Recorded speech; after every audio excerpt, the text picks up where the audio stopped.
Bearcat Bounce Podcast. Back at it again. It's Monday. It's a beautiful Monday. It's a birthday Monday. It's a Monday not after a win, but a Monday after numerous wins for everything Cincinnati. And that means it's also a Monday with the Bearcat Bounce Podcast. So without further ado, it's time to welcome in the three guys. For the first time, I'm going to say the three guys that join us every Monday night. Yes, that's right. Aaron Smith, Ryan Royer, and the birthday boy, Chatty B. Chad Bridle. Gentlemen, how are we? I'm doing excellent. I grilled some ribeyes, made some Parmesan potatoes, some green beans, had an excellent dinner, and then my dad stopped at Cold Stone and got an ice cream cake. Oh, there you go. Best kind of cake. Oh, it's not even close. It's not even close. Right, Brent? No. Not even close. We'll talk about that. There's some questions in the mailbag about that. Some questions for Brent. But yeah, Kelly can't really go out to eat right now, like just as her body's recovering. And my dad was like, "Well, where do you want me to take you for dinner?" And I'm like, "We're not going to go out to eat and leave Kelly at home. Like it's not an option." So I'll just go. And I went out this afternoon and got a little lunch, and then stopped and picked up the grub, and then got me a new phone for my birthday. That was my birthday present to me. Oh God, no! Pixel 7. Just want the blue bubble, man. Pixel 7. Yeah, when are you going to join the I family? Come on. Never. Mainly because all you idiots keep telling me that I have to get an iPhone. So no. Okay. Hey, it's your birthday. You can say that right now, man. And I'll agree with you today. I can. Yeah, you're right. No shot. Well, How Aaron, old? 35 again. There we go. It's 10th year in a row. Anniversary. Yeah, it's the 10th year in a row I've turned 35. Congratulations.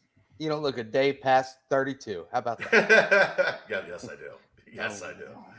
I've not aged well. Just trying to be nice to the birthday boy. So now we're going to start our singing.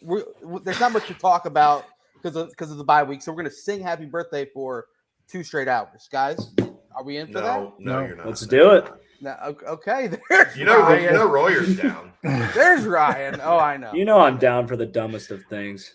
Well, actually, no. Here's a good question, Chad. So they do the basketball team. What is it? You pick someone to sing to you for your birthday. Who would you pick on the current basketball team or staff to sing to you if you were at practice and you were given the opportunity? Wes, just the sweet pipes of Wes. Okay, deal. Lock it in. Wes and Dollar, our new best friend, Chad Dollar. Chad Dollar. That's the Chad and Chad duo with a little bit of Wes. I like it. Aaron has the singing background, so I mean, hopefully, maybe at the end after the mailbag, we'll get to hear Aaron's beautiful voice. Let Juwan Briggs do it. Oh yeah. Take me a happy birthday.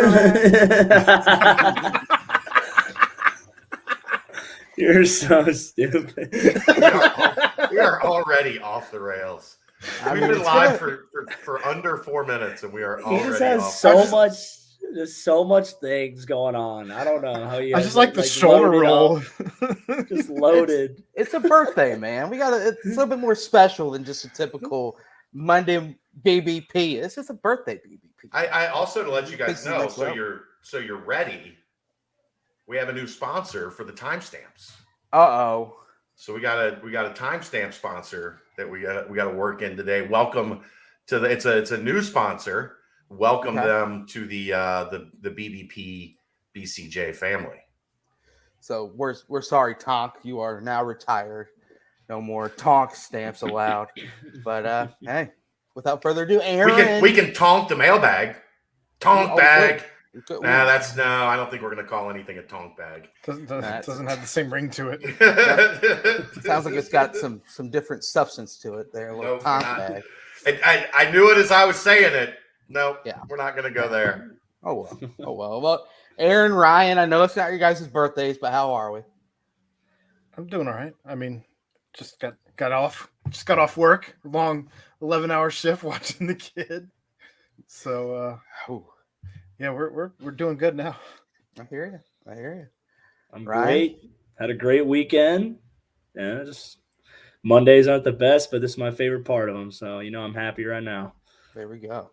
That's what I was saying. Off air before we came on. It's like, when you treat Sunday like it's a Saturday, Mondays just hit like real hard. And here we are. Monday. We're rolling through. Aaron, I kind of feel your pain. I've got this puppy here, and the puppy, I tell you what, man, it's you take her on a 40-minute walk, and she decides she doesn't have to go. You get back inside, she goes within 5 minutes. So it's just like, it's insane. But hey, you know what? They're cute. That's why you keep on pushing through. That's why you keep on loving it. Speaking of cute, though, in a different way, how about the Bearcats in the NFL? I know you guys touched on it in the nightcap last night. It was just a segue that didn't cut off. There's no correlation. How is that cute? I love that Royer is officially one of us now. Like, maybe the guest thing is out the window. He is a member of this show. It's hilarious, though. I just have to call it out. Maybe like opposing quarterbacks, they think all week it's going to be okay facing the Jets, and then Sauce Gardner lines up, and when it's game time, that's when they go to the bathroom on themselves. So there you go. Maybe that's the segue I should look for. But without further ado, you guys touched on it a little bit. Yeah, exactly. But you guys touched on a little bit last night on the nightcap, but figured we'd rehash it one final time. I think this is probably one of the more complete weekends ever in the NFL when it comes to former Bearcats. I was in attendance at the Colts game with Alec Pierce pulling in his first touchdown reception of his young career. You have Myjai Sanders with his first career sack. You have Kobe Bryant forcing the league high forced fumble so far this year. It just seems like left and right, every single chance you look, it's a Bearcat making a splash play. And of course, Sauce Gardner with his biggest gift of gab, being able to throw on the cheese head and kind of really taunt the opposing Green Bay Packers fans after the big victory for them. Royer, somebody mentioned, I want your take, being a big the wrestling promoter that you are now. They commented Sauce is like leaning into being like a heel, like a WWE heel. Like, not that he's a bad guy, but he'll do things like put the cheese head on in enemy territory and lean into it because he knows, guess what? That thing's going viral. Yep. Everybody's going to be talking about it. Like, I love that. He's got a great self-awareness about him for that stuff. And he's got a little showman to him. I thought it was awesome. Yeah. We always knew he had that. You never really see him do anything crazy like that as a Bearcat, like at a game, but practice, the locker room, he always had like some like show or some comment. Like, even when he was young, he was always right in front, right in the middle of everything. Like, never shied away from a moment, whether it be like making a play in practice or coming to roast somebody and like getting to people laugh and stuff. So just shows the kind of personality he is and all that like star power he's got now, because he's playing like one of the best corners in the league, if not the best. And so I love it. Into his NFL career. Yeah, he could lean into that stuff. Like, there's no harm in that. It's just like trolling, taunting. Like, he's one of the best guys I've ever played with, just in terms of a solid dude, carries himself right. So I love it. I think he's got the personality for it. I think he's going to do great, and he's going to keep building that kind of like star power to his name. Yeah, I don't think we've ever asked you what was your kind of first semblance where you saw Sauce is going to be a star. He comes in, he's skinny, he's long, he's lanky, but was it the UCF game? Was it kind of practices, Camp Higher Ground when Chad was mentioning, hey, this freshman, although he's skinny and he's really slight, he's making big time plays. When was it for you on the team when you were like, wow, I think we've got something special in this guy that calls himself Sauce? Yeah, so he came on, he had the frame, but obviously not the weight yet. And so you're like, all right, there's potential. He's got the NFL corner build. He's got the quickness, and he had that confidence, like almost like a little bit of arrogance, especially when you're a freshman. Sometimes got older guys, like I think I was 2 years older than him. Like you don't really like appreciate arrogance from a young guy who hasn't really came in and done anything. But there was almost like a kind of respect to it because it wasn't anything like disrespectful. It was just kind of like he's confident in himself. And the more you're around him, the more you kind of didn't really look at it like, oh, this guy's like a douche or an asshole. No, he's just a confident guy, and that's what you want from your cornerbacks. And he had it. And we knew he was going to like, we knew he had all the talent. Freeman and Mickens would just boast about him all the time. I don't know a ton about corner, Right. even though I was a corner in high school, but that was just cover 4, run for the hills. We're not athletic. So I don't know that much, but I could just tell the way they were raving about him, and he would make plays in practice and he'd compete. And then obviously that the first real big moment where it hits you is that play versus UCF. And I've talked about that before, just watching the coaches just like saucer eyes, just like, oh my God, like watching Freeman and Mickens do that.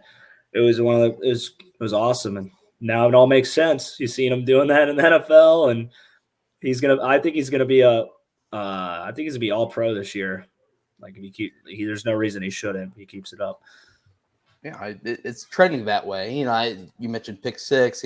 His one against ECU is just as big as that UCF game. I mean, that ECU game season saver, insanity. Yeah, but obviously was huge, and then almost had one yesterday as well. Kind of ball bounce on the turf before he came away with it. But obviously Sauce is making big time moves.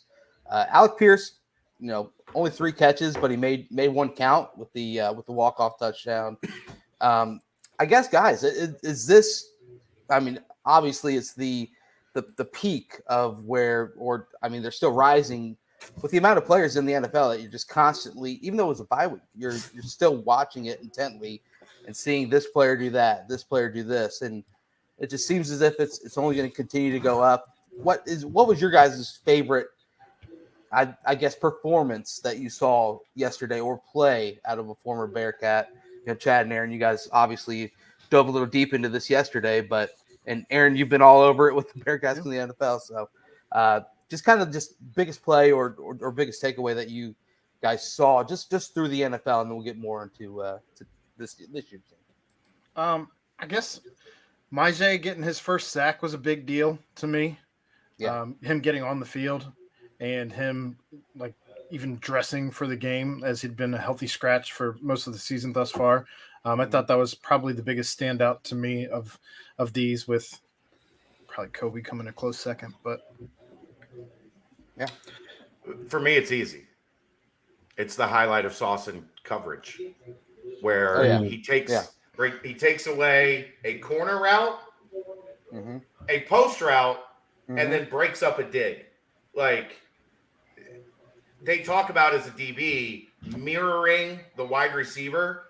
Yeah. That wide receiver had no chance. No chance. Everything he did, Sauce was. It's like I said. It was like watching a how to play corner video, like in real life. Like Ryan knows the footwork, the hips, the ability to do what he did in just that 5 seconds is why he's going to be an elite corner in the NFL for a long, long time. That was special. That was one of the most impressive football clips I've seen in my life. Just it literally looks like a drill. It looks like a drill. That's what I mean. The coach is going like this, but it's like it's a game, and he's like doing it in the NFL on like the best talent in the world, and he's just dominating. Like it's unbelievable. It was a triple move. Yeah. And Sauce was on every inch of like it was precision. Do you guys notice just how like much he can like explode just quickly? Yeah. Like he could just twitch, just back and forth. Yeah. Like to like the average person, people don't understand how hard it is to like move your hips and open up like that and to do it. That's what I was going to get to. Yeah. Go ahead. He opened up his hips as if the guy, because like that's that's where guys get beat on double moves, right? Is they pretend they're running a corner, Mm-hmm. and they take, like, we've seen Tyler Scott do this. Like, every time Tyler Scott's wide open, it's a double move where he faked the corner and hit the post. Yeah. Right. And Sauce not only took away the post, opened up his hips to run, but then closed them, drove on the ball, and broke up a pass from Aaron Rodgers.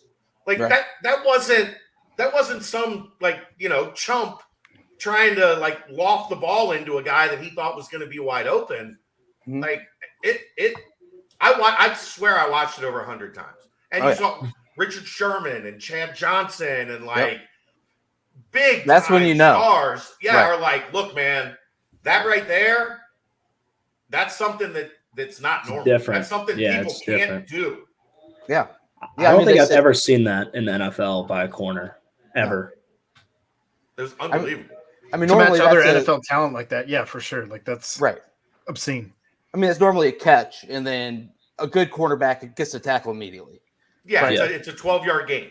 Right. But the fact that Sauce is able to get in there and get a hand on it as well, it's, like you mentioned, Chad, it's all the former players just saying, like, listen, guys, it might not look like much, but this is unbelievable. Like, this is exactly how you're supposed to teach corners to play these type of routes, and it's still impossible to try. You can't even teach that. You can't even teach it. Right. Yeah. If you don't have it's like you hope. You don't have it. Yeah. I don't think anyone has it like that.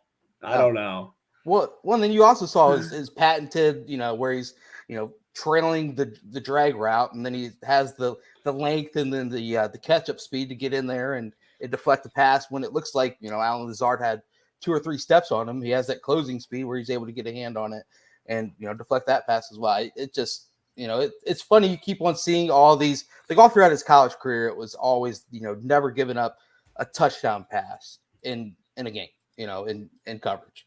And you see it just keep getting harped over and over and over again. You're like, okay, our team's going to challenge him and try and take that away because it looks like it's kind of like baiting them. But now you're seeing it in the NFL, that same stat lines, the same stats that he was putting up in college. Our team's going to dare to go after him. Well, Aaron Rodgers just dared to go after him, and he pretty much shut that down. So he shut down Jamar Chase. He shut down Tyreek Hill. He's Aaron Rodgers hasn't been able to get anything done. Like, that was the thing. Remember, leading up to the draft. Well, look at the Jets' schedule.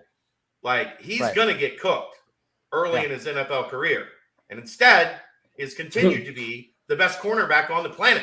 Like, I tried to explain this to people that were outside of UC. Like, I don't think you understand how great this kid is. Right. And we've talked to people that are like, look, this team had every intention of going at him. And then they snapped the ball and they looked over that way and went, can't throw there. Like, it wasn't for, like, lack of want to. It was for lack of his guys not open. I mean, it became the intelligent decision to not even look that way. So I think you're starting to see that in the NFL as well. We saw it in Miami. They stopped looking at him. What'd he do? Blitz, safety.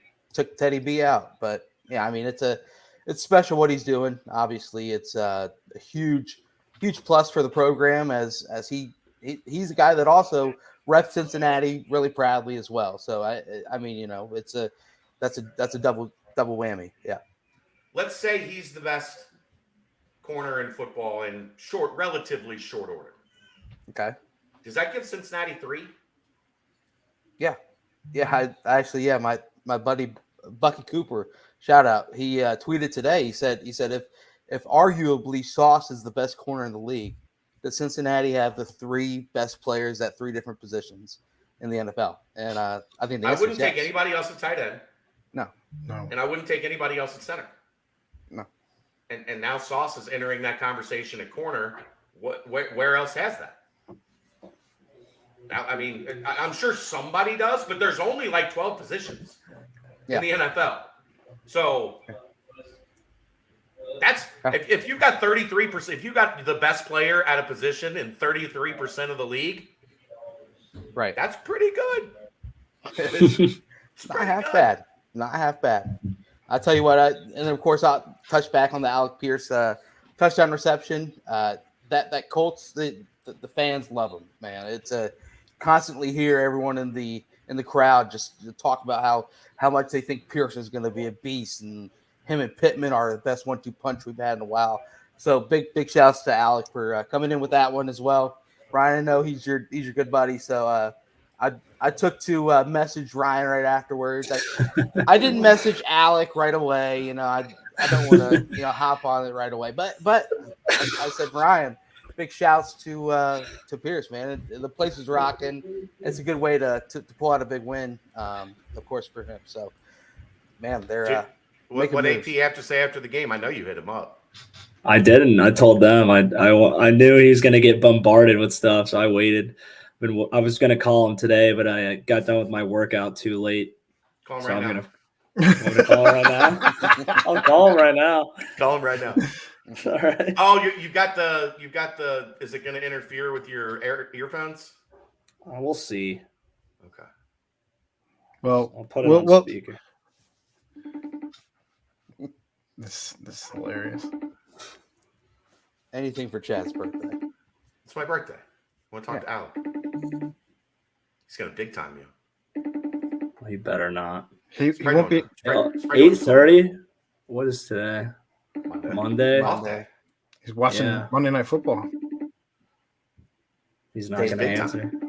He's date nighting it. I'm gonna have to text this fucker. He said, "I know Ryan's doing that BBP right now." Oh well. Well, hey, this is going to be the new thing on guys that have big days. We're going to have Royer call him during the I don't have Sauce's number. He was smart enough to give it to me. I do. I used to mess with him way too much. He would never trust me with that. But look, if AP's not answering you, there's zero fucking chance Sauce is going to answer a call from me. Zero. That's a good point. Zero. I mean, if it was Brent, maybe. Maybe if you tell him, hey, we're on Twitch too. We've got a Twitch stream going as well. Then he might be like, okay. Ahmad Twitch loves that. Yeah. Let's do it. Dude, he was really good. I was watching a little bit last night. He's really good at Call of Duty. So is Arquan. Arquan Bush is really good too. Defo was really good too, wasn't he? Yeah, I never played with him, but I knew he played a lot. The best on the team is Joel DeBlanco. He was the best by far. Really? Oh yeah, he's nasty. He seems like a war guy. What's his trash talk he's like? Kind of got the look. He's got the look a little. What would he say? Get off me! He looks like a Fortnite default skin. Joel, doesn't he look like a Fortnite default skin? yeah, he does. It was me, Joel, Perry Young, and Joey Graber. That was our Warzone squad. We'd play every night. Yeah. There you go. I love Perry. That dude's so funny. Oh yeah. Yeah, he's playing CFL. Yeah, he's back. Good for him. He is. Yeah, I know because he was at the he was always on the sidelines last year throughout the week. So I bet AP's chilling watching this podcast with the rest of us. He was no, not answering. I'm not answering that. No chance. He's saying I've seen how this pod has started. There's no chance I'm answering. But yeah, I mean that's Bearcats in the NFL right now, man. It's exciting to know that even on a bye week, there's constant.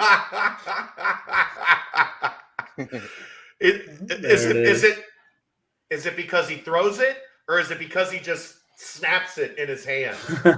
I'm going like he just snaps in half. I'm going with the desk slam. I would hear that sometimes. That's fair. That's fair. Brent, before we move on, I did want to point out that Kobe is the first player with 4 forced fumbles in the first 6 career games since the stat was tracked beginning in 2000. Golly. Unicorn. Even Kobe's making big time plays, which his niche. He did that all the time. He did that all the time. Not expected, yeah. Oh, that punch out was his move. Like that was his move. Yeah, he's good at it. Yeah, I mean, it's exciting. It is exciting being able to tune into any game. Red Zone's constantly showing little highlights here and there. It's just like, wow. It's it used to always just be, oh, what's Travis doing today? Right. Did the Eagles win? And then now it's all of this, and it's only going to continue. Which well, the crazy thing is, you're almost at a point now where you're like, wait, is there anybody on this team? Like, Yeah. you know the main, but like, or at least like whatever game you have to watch, whether it be yeah, whatever who are the whatever's Bearcats? on. Yeah. Yeah. Like Like all right, tonight. Who's on this team? Tonight, Mike Boone's going to get plenty of carries. I mean, it's just Wow. They really, unfortunately, they really only use him as a pass catcher, but he's really good at that. So yeah. are you texting AP like, what the hell, bro? Yeah. Golly. Well, that's I awesome. love that he celebrated with the mascot. That's such an Alec. Yeah. Before any of his teammates, the freaking horse, whatever that. The chest bump with the Colt. Yeah. Yeah, that thing was funny. It's a funny looking thing. And then Matt Ryan gives him a big shove on the sidelines. Yeah. You know, they're fired up with that. But yeah, big win for the Colts. Big job for Alec Pearson. I'll tell you what, it's exciting to see all these Bearcats out there, you know, and exciting to see them make a play. So it's just validation. It's validation that, you know what, pretty damn good last year. Like, Yeah. Say what you will, but these aren't guys that are like taking time to make an impact in the NFL. These are guys that are immediately getting a chance at making an impact. Yeah, especially all the shit talking from other fan bases where they're like, just wait until Sauce gets in the NFL and then you'll see he's not that good. He's overrated, blah, blah, blah. Well, we're seeing it. Yeah, we are. And like seeing Kobe getting kind of disrespected on draft day, if you will, and all of a sudden he's out there making plays left and right. And this is all without Beavers, who would have been a starter for the Giants that are playing well. Yep. And B. Cook's doing his thing. They didn't use him a ton. I don't know if that was matchup. I thought he was related. Injured. Is he out? I thought he was out last night. Okay. Yesterday. Yeah. I kind of took the weekend off. I'm not gonna lie. Hey, this was my birthday weekend. Baby. It was a bye week. Probably not gonna have another real off weekend until like April. So we didn't do a night. Well, I mean, football and the basketball starts and they overlap, and then they do. You know, by the time spring ball. Yeah, like spring ball's back. We were planning on doing a nightcap on Saturday, and I was like, I don't want to. I texted Aaron. I was like, take the night off. We're actually going to take a couple days off, and you know, I told him it's like when the baby sleeps, you sleep. There's that old adage that when the team buys, we buy. We'll see you on. You know, we came back at it last night. There you go. Yeah, well, I mean, the college football landscape was extremely exciting on Saturday too. It was fun. It's a good day to be off and watch the game. Oh yeah, I mean that Tennessee Alabama game. I know Dave dove in head first on that one, but man, that was Dave's probably still hungover there. Brian Cook was out in the second half. Okay. He was even questionable going into the game. So okay. There you go. It was on we had a birthday party for my uncle. So it was on the TV, but I wasn't like glued. You weren't tapped in. I just when I was there and looked, I didn't see 6. Right. And of course the hair's gone too, so you gotta look a little extra closely too. Yeah, you gotta figure it out. He doesn't look like the Predator anymore. Right, exactly. But yeah, I mean it's fun. It's validation, as you mentioned. It's just, you know, fruition truly, because I'm sure, you know, Coach Fick will instill in a lot of these guys. It's like, hey, anything you can do at any other school in the country, all these top schools, you can do here at Cincinnati as well. And this is just fact of the matter. Take a look at what, you know, we're able to do with this, you know, 6 foot, 365-pound cornerback wide receiver out of Michigan. You know, it can happen. So it's gonna be fun as the talent continues to file in and the results continue to come out for the Bearcats. So that's a good time for a timestamp. Are we introducing it right now? Is this the first timestamp, if you will? Yes, we are now. The timestamps are now brought to you by Quick Paper Supply. Oh. And Quick Paper Supply is a local and family-owned restaurant supply company for all your non-food products. Quick Paper services over 150 restaurants with weekly, low minimum next-day deliveries, providing a wide range of food service products from to-go containers, cups, custom printed products, eco-friendly, and much more. They also have cleaning and restroom supplies for all your janitorial needs. Call Nick at 513-470-2029 and reference Bearcats for 20% off your first month of purchases. Look, supply chain issues. There's problems getting supplies to restaurants these days. Go local and have our good friends at Quick Paper Supply take care of you today. There's your first Quick Paper Supply timestamp. Boom. Boom. Quick Paper Supply, y'all. There we go. Chad, if you want to try and word a banner, I can throw that up when you do the read. Okay. There we go. Quick Paper Supply. Gotta love it. So today is Chad's birthday. Chatty B, if you will. So I decided this will be a good time because obviously through last week's BCJ pod and also on the nightcaps a few times, and of course on the Sunday brunch, it was kind of just rehashing everything that happened in the first 6 weeks. Kind of looking at MVPs, giving out grades, even if grades weren't supposed to be given out, and but it all kind of was about what has happened up to now. Let's take a look at maybe what we want to have happen in the future of the final 6 games of the regular season. And then, of course, championships after that. That means it's going to be birthday gifts. What are some birthday gifts, if you will, from the team? We're going to go position group.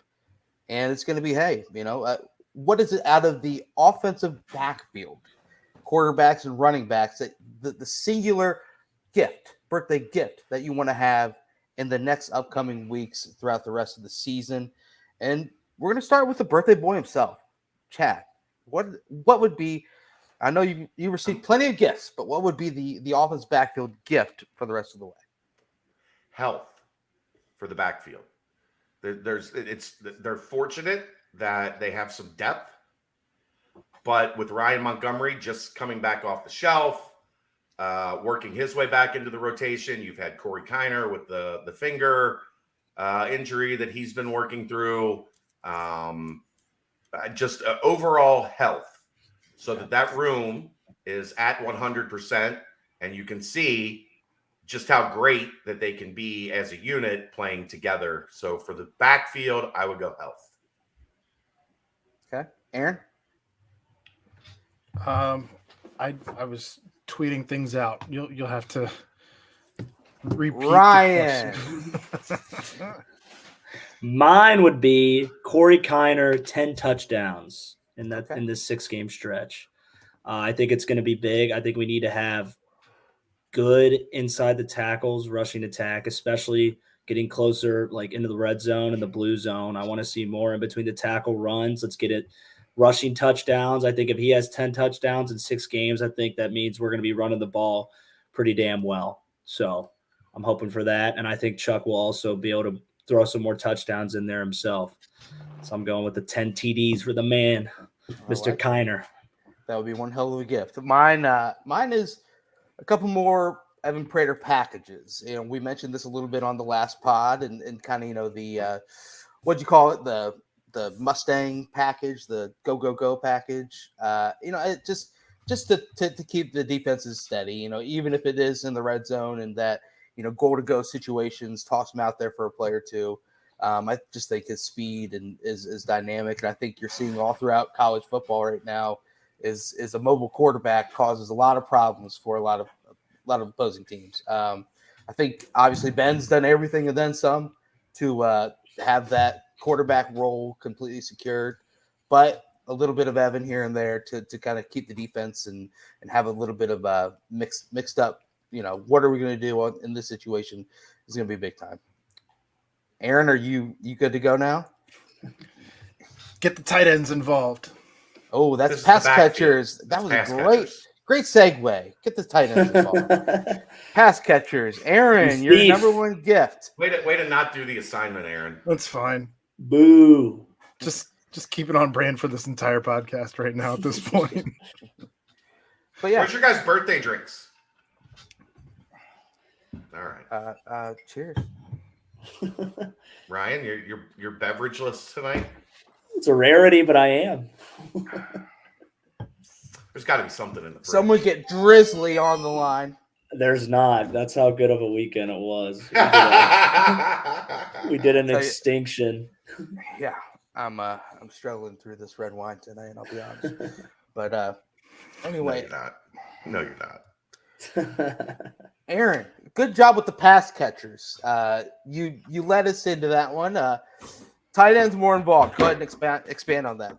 I don't know. I think we all expected a little more production out of both Josh and Lenny, and whether that's been just a product of what's been open, and obviously Tyler Scott's been putting together a hell of a season at this point. Trey Tucker doing the same, but you have two NFL caliber tight ends, and I would think that you'd start to see that showing up at least in the stat lines at the end of the game.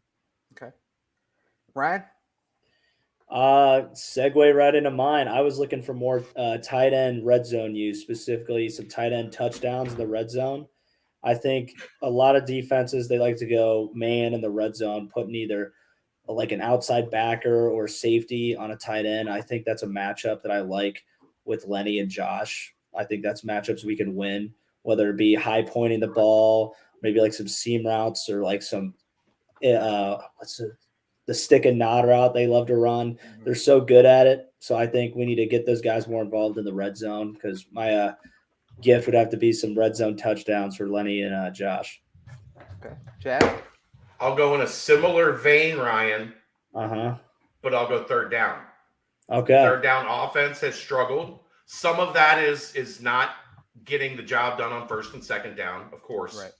But third down, who's the quarterback's best friend? Tight end over the middle, picking up the necessary 5, 6, 7, 8 yards. Let's maybe when we self-scout, let's find. I agree with Ryan.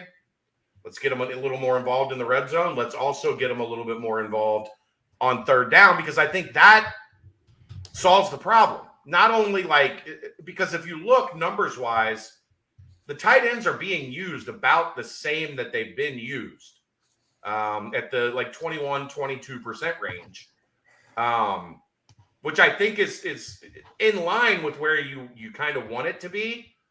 But, boy, we'd all feel a lot better about them if those catches were keeping drives alive and making the offense a little bit more efficient, a little bit more reliable, instead of just big plays or bust. Let's get the tight ends involved a little bit more on third down. And then when you get down into the red zone, let's find them in the red zone for touchdowns. So I think it's a culmination of Aaron's point and Ryan's point for me. Yeah. Bring it all together. Synergy. Beautiful. We're a team. That's We how are. a team works. I feel like an Yes. Avenger right now. Well, mine is what you said for the backfield, Chad. It's stay healthy. It's just health. Obviously, the team has 19 plays of 30 yards or more, which is I believe it's top 10 in the country for most plays over 30 yards or more, and a lot of those were with, of course, Tyler Scott. If Tyler Scott gets injured, you saw a little bit of 6 plays of over 30 yards or more. You saw a little bit of who else is going to step up? And the depth is there, definitely, but you got a game breaker in Tyler Scott, and then on top of that, you've got a lot of players who are starting to get the connection back with Ben and stay healthy, and you can really see some big time moves in the second half of the season. We're going to go on to offensive line, and listening to the Bearcat brunch, it was who were the surprise offense breakout candidates, and I was surprised neither Dave nor Jeff said anything about Mr. Huber along that offensive line. So I think Chad Guy goes from you. walk-on to lockdown, reliable starter at tackle. Mm-hmm. If that's not a breakout surprise player, what the hell is? Yeah. That's my point of view. 2 cents. Yeah. Your 2 cents. What's I agree. what's your one gift? Offensive trenches, Chad. To continue becoming consistent, opening holes in the run game. I think Essentially, it would be to stay on the path that they're on. Because I think week over week, you're seeing them get better and better at it. Some of that is Gavin getting accustomed to really being out there every play, every down, getting that continuity from Coop to Gavin to Dio. But just continue building that consistency in the run game, because I thought USF was by far the best that we had seen them block. The one thing the reason I haven't been worried about it, Coach Cummings directed one of the nation's best rushing attacks, if not the nation's best rushing attack last year at Central Michigan. So it's going to get there. The guy knows what he's doing. He's not bad at the job. He's got proven results. It's just a matter of time and building that continuity. And I think each week we've seen them get better and better. So just continue building that continuity. Okay. Everything I've heard about Cummings is he's legit. He's a dog. Yeah. So I agree with you. Okay. Is that your gift, Ryan? No, my gift was a healthy Lorenz Metz. I know you're talking about like you don't really want to break up that chemistry they got, but I think that'd be good to always have a sixth lineman that can play either guard, and a guy who was a first team all conference last year, who's just a force, a big body. He can move people, get in the way. That's what he did last year at guard. I really liked it. He was a bitch to play against, and I'd love to see him healthy, him out there, and just, maybe he's been in there. He's played with those guys for 2 years now, so I don't think it would disrupt much chemistry. So I'd like to see him back and see if he can open up some more holes inside the tackles. You especially want him back for Temple, right? I mean, when he says like I murderer. will break them. I will break them. But I was going to go with a healthy Lorenz Metz as well. So that was definitely where my head was at, just for all the reasons Ryan listed. And even if he's able to, we talked about, especially in the preseason, iron sharpens iron. And if you're able to bring a healthy Lorenz Metz out there who's potentially threatening to take someone's job or earn it back, that's the only. I think that's the hard part, though. He's a right side guy typically. Are you putting him in for Dio or are you putting him in for Huber? My point is, I think that's going to continue to elevate everyone else's play. And, and so that's, if nothing else, you end up with whoever's the best out there. And if they're able to even further elevate one another's play, then I think that's nothing but a good thing. And to be clear, they'd probably take out Coop, leave Dio, and maybe switch Dio to the other side is what my guess would be. He's played left guard, so it's not out of the realm of possibility. And to be clear, Metz has been active, but he hasn't been like, his ankle is still, as we've talked about, he can go if they needed him to go, but rehabbing an ankle for a 6'9", 335-pound man is very difficult. Yeah. Your ankle every day is like, look, bro, like, what do you want? You're already hurting me when I'm healthy. What do you want from me? Like, how much do you expect? How much of a cross can I bear that I'm already taking care of half of this? Yeah. Like, you're a giant human. It's going to take a little while longer than most to recover from an ankle surgery for that kid. I agree with all you guys, but mine is kind of cut down a little bit on the sacks allowed. And it's kind of two-part with Ben as well. More than it's on the line. No, I agree. But sure, sometimes Ben holds the ball a little bit too long, but I think the offensive line would put their hands up and take ownership before saying it's on Ben. So maybe they work something out with Ben on certain coverages on the offensive line, saying like, hey, this is a quick 3-step drop. My guy might be coming in a little bit too quick. Yeah. I just wanted to ask Royer, like, are you noticing that the sacks that aren't coverage sacks, where Ben is just waiting for somebody to come open, teams have used delayed action to get to him, where, the linebacker will wait for everybody to engage, hat on a hat, and then you see the linebacker, take off. And I don't know if that's not not keeping a back in or not having that extra blocker.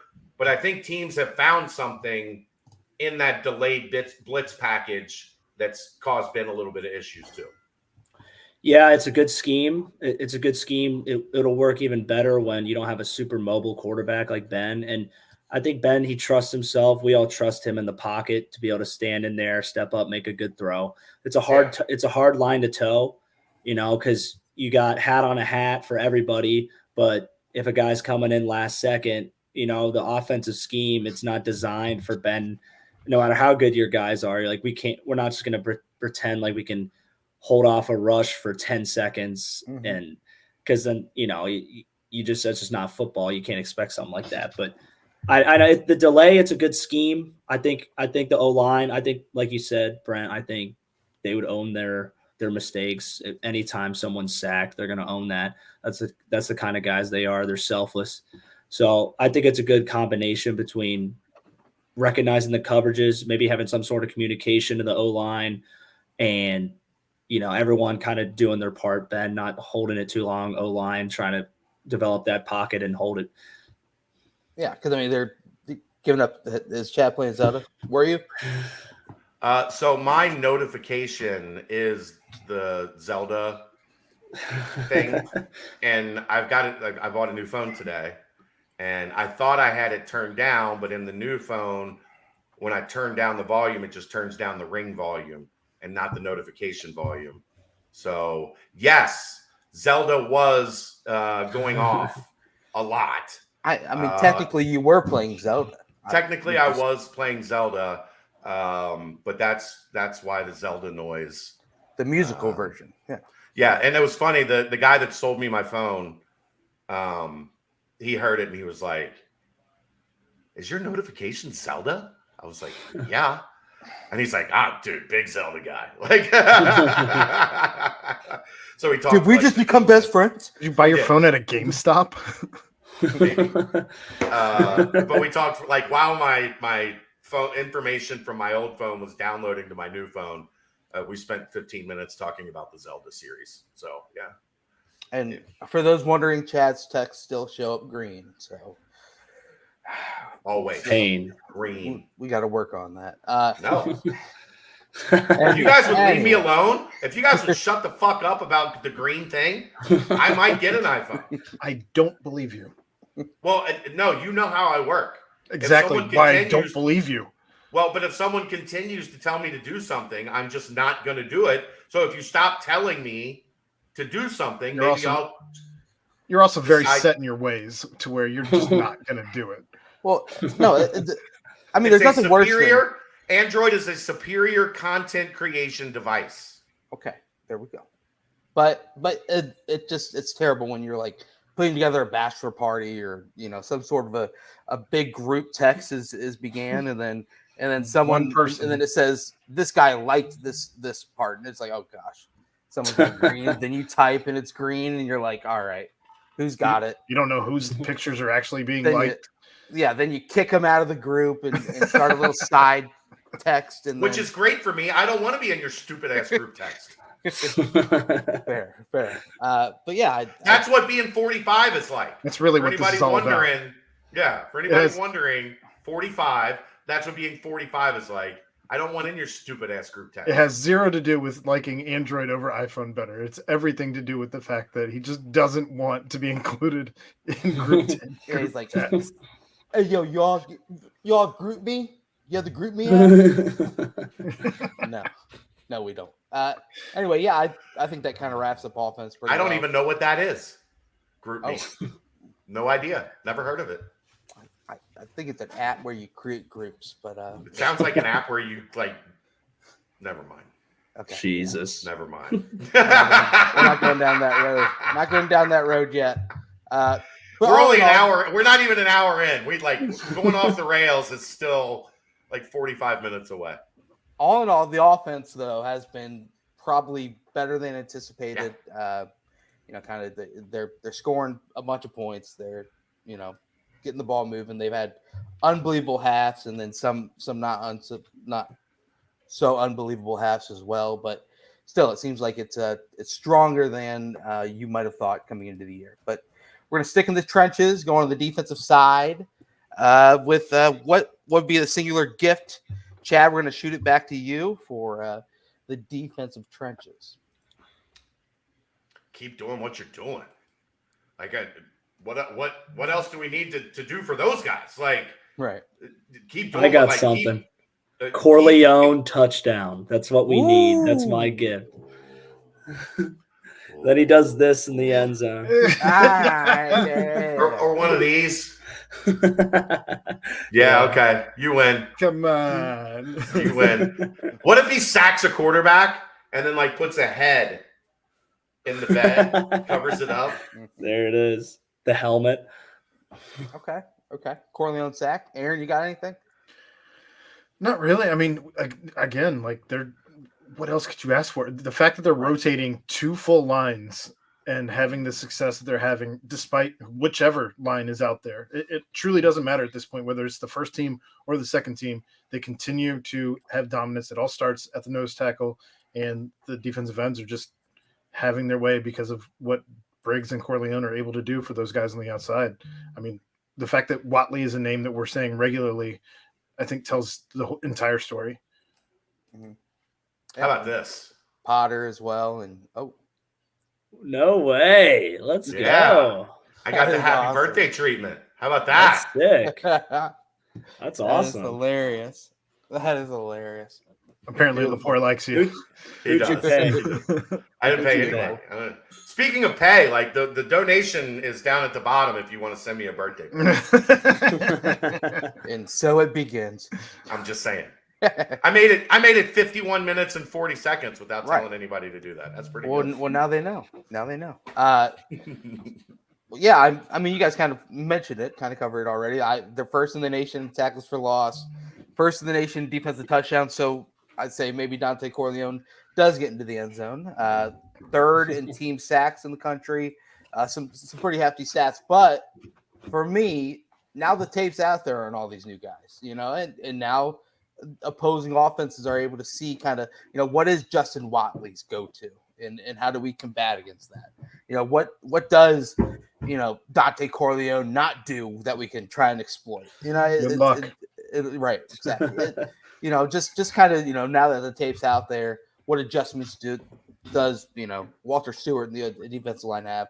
And then next also for me is scrambling quarterbacks. Got to figure out, and obviously this is probably more on the linebackers, but yeah, it's more linebackers. Right. I don't know if it's change up something schematically across the defensive line when you're going against a scrambling quarterback, because obviously it's been something that's been a bit of a bugaboo at times so far early in the season. So that's about it. Now we'll move on to linebackers. And because he was a famous linebacker for the Red and Black, we're going to pass it down to Mr. Bearcat. Mr. Ryan Royer, Mr. Bearcat. Ryan, your gift in the linebackers. I got 2. Well, I guess 1, just 2 guys stepping up and making some more plays. I'd like to see Huber and Deshaun Pace. Yep. Get some Huber, maybe get a couple more sacks, some QB hurries off the edge. I want to see a couple more picks out of Deshaun. I know he's due.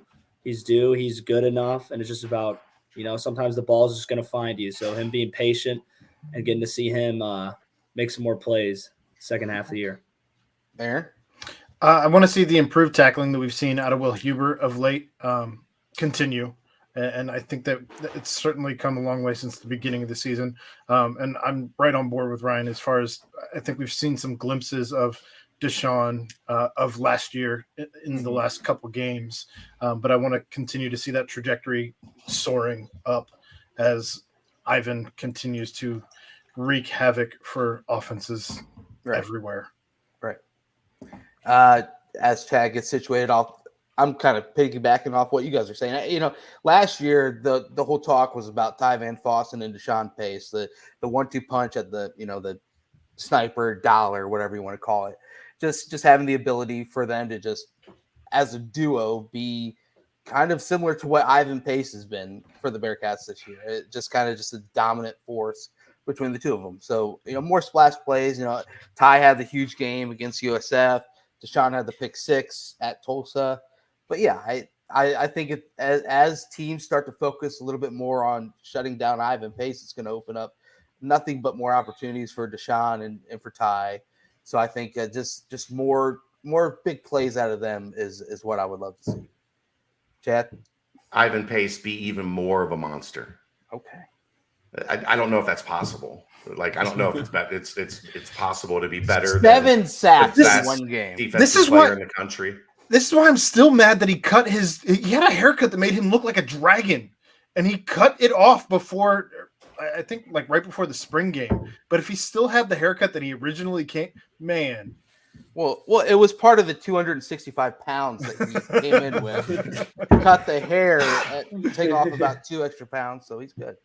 But yeah, Chad, just want to see Ivan be an animal. Just continue just wreaking havoc. Like, don't let off the gas. Don't allow teams to like scheme you out of things. Mm-hmm. Like, just continue to be an absolute menace.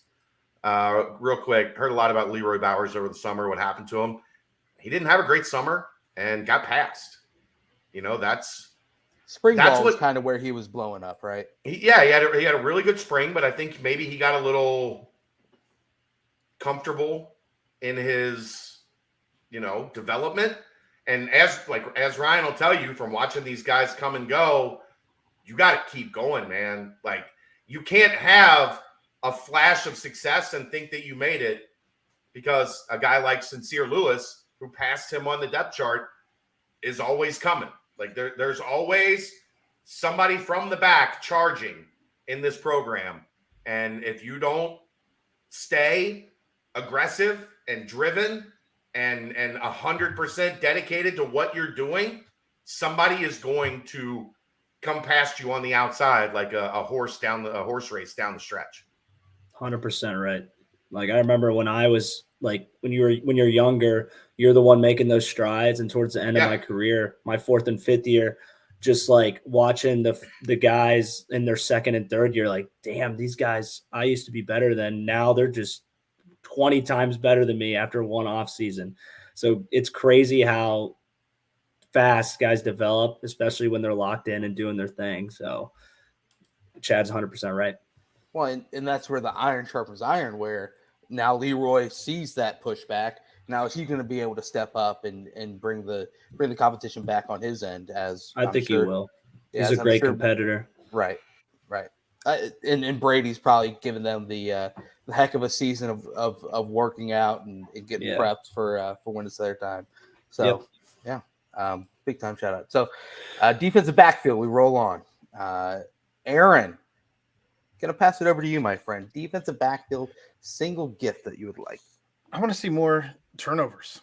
I don't feel like they've turned the ball over very much, whether it be even in the secondary. I mean, we've seen Kobe now doing some things with forced fumbles from the secondary. So I don't care whether they're interceptions or forced fumbles, but whatever the case, I think that this secondary needs to start creating more turnovers, more opportunity for the offense to get back on the field. Okay. Ryan? Mine is kind of a little bit more of how to put this. I want to see more out of Jay Shep, because I know he's talented, and I think he's had the first half of the year under his belt, and I think he's going to get better. So I'm expecting him to kind of like come into his own a little more, and that's what I'm hoping. I think he will as well, and that's what my gift is coming, hoping to be. Seeing him kind of take off and establish himself as more of a lockdown corner of the boundary. That's kind of where I was going as well. Kind of what both of you guys are saying. Splash plays. They have six interceptions on the team so far, and Sean's got 1. Threats has 1, 2 for Javon, 1 for Arquan, 1 for Taj Ward. I want to see Chef get in there and get a big play. I want to see. Sammy Anderson possibly come away with 1 as well. You got a big chance against Tanner Mordecai and SMU this weekend. The 4th best passing offense in the country right now. They throw the football around. They are quick. Time of possession is super low for them, but because they like to go. But it's going to be a chance for all the corners and the safeties to get out there and make some big plays. So I do want to see just some more big splash plays out of the backfield. I think Hicks has done a great job with that. I think you see Threats doing some, but if Shep, as you mentioned, Brian, can take that next step and make some more plays like that, then the more the merrier. Chad, kind of the same, or No, I want to see the continued development of Brian Threats. oh yeah, because I think we are just on the cusp of seeing another. I don't want to say the next great Cincinnati safety because it just seems to be a position that Coach Hitchler is just churning out monsters right now. Mm-hmm. But how, in all honesty, how much difference did that defense look with him sitting out the first half of USF? That's not something. We've talked a lot about a lot of guys on this defense. I don't think we've talked enough about Brian Threats. And I think that was magnified in the USF first half when he was not available. And I think he is just developing at a rapid rate. He's a big-time playmaker. Yeah, maybe he's a little smaller than some of these guys that have, made that star turn. But James Wiggins wasn't a big dude. No. He was a absurdly freakish dude, but he wasn't he wasn't a big guy. Yeah. And Threats, while he's not as freaky, he has some of those qualities, I think. And I think part of the defense continuing to improve is Threats continuing to become more and more comfortable in a above the fold. The newspapers are dead. Nobody reads newspapers anymore. But that was a big term in newspapers, above the fold. Threats needs to be an above the fold guy. I think Threats is a combination of. I think Threats is like a little hybrid of Cook and Wiggins. He reminds me of he has that kind of like that twitch, that explosiveness of Wiggs, and just that head hunting, just knockout power, flying around, downhill, flying around like how B Cook did. I agree. Special teams, real quick. Obviously, punt team's been dominating. Outside of that, Ryan Montgomery's working back from his injury. Kickoff returns kind of been a little bit non-existent this year. Ryan Coe obviously had the struggles against Arkansas, but he's been pretty solid since. As far as special teams go, just quick gifts out of you guys for the special teams. No missed kicks the rest of the year. Okay. I like that. Aaron? I'd be okay even if we don't miss a kick. Just don't miss a kick under 40, right? Yeah. Make the ones you're supposed to make. Right. Yeah. Because, look, we'll get into it as the week goes along, but this is the biggest 2-game stretch of the season. Right. Both of these games are games, if you don't play well, there's going to be a chance you lose. Well, especially for a team that's struggled on third down, you can't leave points on the field because you couldn't run a kicker out there because you had no confidence in him. Well, we already fixed that, Aaron. We're going to throw to the tight ends more on third down. And then in the red zone, we're going to do that again. Happy birthday. We fixed it. Come on. Yeah. We self-scouted. And there you go. But also, as you guys are mentioning, it's in these next 2 games, you have to score points. You've got to stack points on points. So if one of those is a 4th and 12 and Luke's not feeling like rolling the dice too much on a 4th and 12, then you got to go out there and make it. I agree with you guys. I want to see a punt return for a touchdown. Ryan Montgomery's been pretty close to breaking some. Quickly, do you guys know the last time that the Bearcats returned a punt for a touchdown? Little trivia for you. A punt for a touchdown. Yep. I know we came close a couple times. It wasn't when I was there. 2009, a guy by the name of Marty Gilliard. I mean, when in doubt on a special teams play, the answer is probably Marty. I just didn't think it would have been 13 years. Yeah. So Coach Mason would always drill it. He's like, we need to get one. We're so close. We were close so many times. It was a big point of emphasis when I was there. Yeah. So Marty was Southeast special, Missouri State. Oh yeah, he was. Marty was so special. Seeing Ryan get one in would be awesome. It was So, the puka shells. Yeah. It had to be the puka shells. He was super good. And then do last you know one, much about Marty Gilliard, Ryan? I knew about the catch. I knew that he was like one of the best ever at UC. Yeah, he lived out of his car. He was homeless.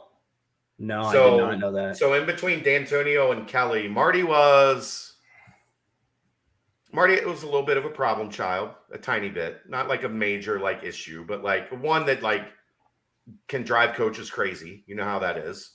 Mm-hmm. So D'Antonio kind of removed him from the team, so he didn't have housing. And then the coaching change happened, and Marty was hell bent on like getting his spot back. So he like was working up on Short Vine at different places and living in his car. Wow. And then when BK got here, he talked BK into letting him come back on the team, and one of the Bearcat greats of all time, the legend, was born. That's awesome. Almost never happened. Like it, you know what's crazy? The whole story. Well, besides that, I don't think that 08 and 09, that doesn't happen without Marty Gilliard. No shit. oh yeah, I mean, Like they're good, but they're not great. He was Like they integral don't part. take the step they took. Like being at that Pitt game, Yeah. when Pitt went up 31-10, I was on the sideline. And that was the first time I had ever seen that team lose confidence. Heads were down. Like there was this feeling that we came all this way and we're not going to get it done. Like we failed. Yeah. And then they kick to Marty. Marty takes it to the house. It's 31-17 going into the half. Obviously, the rest is history. But instantly, 15 seconds after everybody was the most depressed I've ever seen them, it was like it clicked back of like, no. We're not going out. Yeah, Brian Johnson, free at last, was what they were saying. And you know what? Yeah, Pike to Bins probably doesn't even happen if it's not for that Marty Gilliard kickoff return for a touchdown. They get blown out in that game if Marty doesn't take that kick to the house. Yeah. I mean, yeah, his one touchdown catch where he runs into the kid in the stands afterward. Yeah. And, that's what I picks him up, gives him a hug. Yeah. I mean, he just became a big time favorite, and people forget the game at Oklahoma. He just went off. I think he set the record for most yards, all purpose yards, by Bearcat, and he was so good. When he was in the Heisman talks for a while with Pike. He was the best. He was the best bubble screen guy I've ever seen. Yeah, like the bubble screen doesn't work. It's a play designed to fail with as much speed as teams are putting on the field now. But because Marty, like that was creating a special teams environment for Marty in the offense. Yeah. Where he had that ability to just weave to see one guy ahead. Like they always talk, Barry Sanders, they always talked about that. He saw two guys ahead. So he had already juked out the first guy and the second guy, and he was working on the third guy. Marty had that in space, and they would run that bubble screen to him, and it felt like it was 30 yards minimum. And he probably took, what, Brent, 4 of those to the house? Oh, yeah. Easy. Where, like, anytime you saw Pike step back and give that turn and hit Marty, it's like, all right, well, here's 40. Like we're in scoring position now. He was unbelievable, man.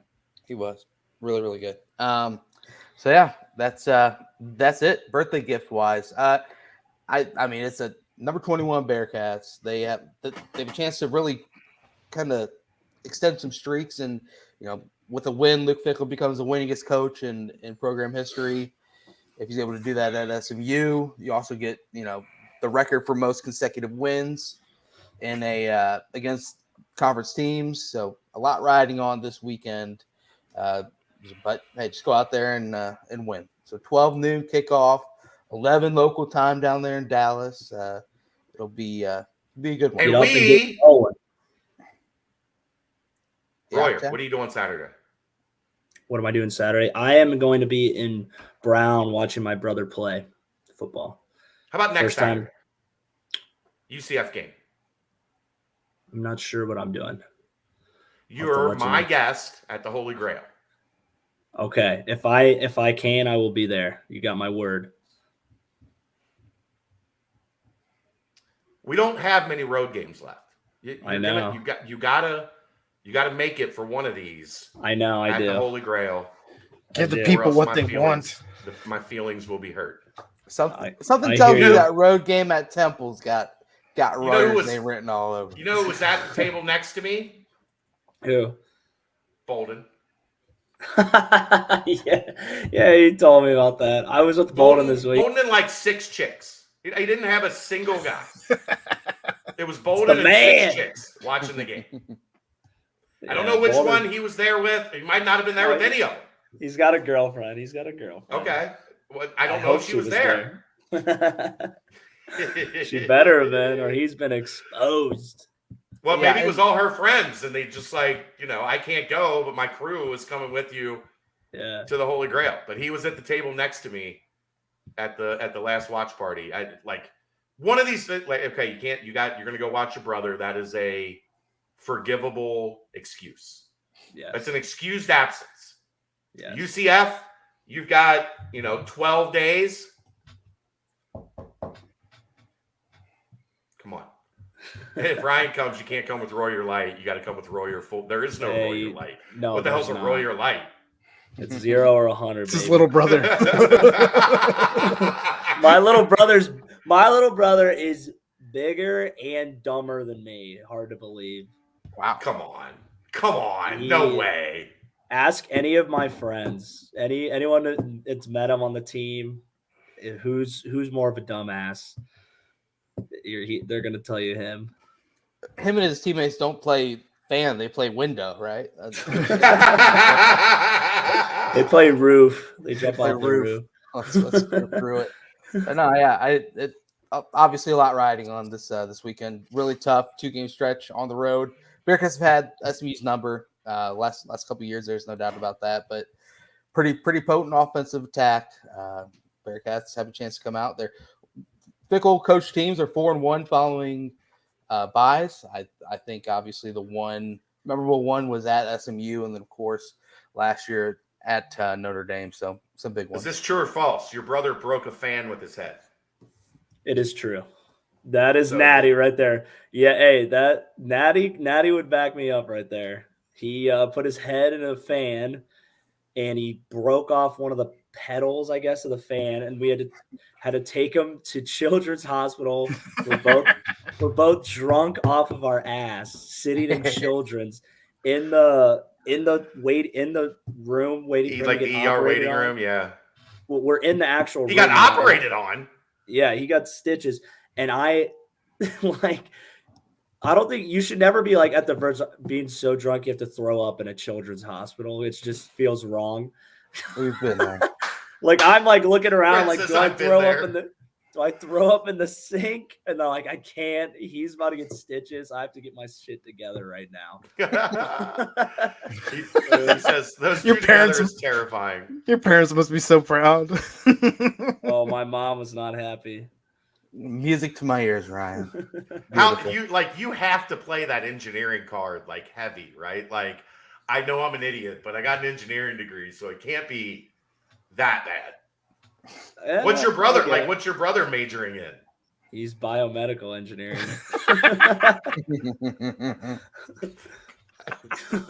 At Brown. So Brown. here we go. What? Yep. Yeah. I mean, that's what we do. Chad, you know this. So I know. The smartest ones are the ones that usually Got a little something. like to It get a little rattles loose. when they do this. Yeah. Cling, Right. cling. Yeah. The Royer family is the living embodiment of the Neanderthal just evolution. This guy is Good. smart, but this guy also dumb. Very Yeah. true. Very It's true. the Spider-Man meme. Yeah. Who's dumber tonight? I love it. Well, that's Oh, good shit. timestamp time. Birthday Oh, gifts, birthday stamps, birthday. You know what? I tell you what, a big birthday gift for me this weekend would be a big Big win Big at dub. SMU. How about that? Got to get the dub. We'll go ahead. The timestamps brought to you by our new sponsor. If you've got a restaurant, a business that needs non-food products, Quick Paper Supply, your locally and family-owned restaurant supply company for all your non-food products. Quick Paper services over 150 restaurants with weekly low minimum next day. That's the key. Next day. You order it today, you'll have your stuff tomorrow. Providing a wide range of food service products from to-go containers, cups, custom printed products, eco-friendly, and much more. They also have cleaning and restroom supplies for all your janitorial needs. Call Nick at 513-470-2029 and reference Bearcats for 20% off your first month of purchase. And look, this is what we do. Somebody wants to support us. The community supports them.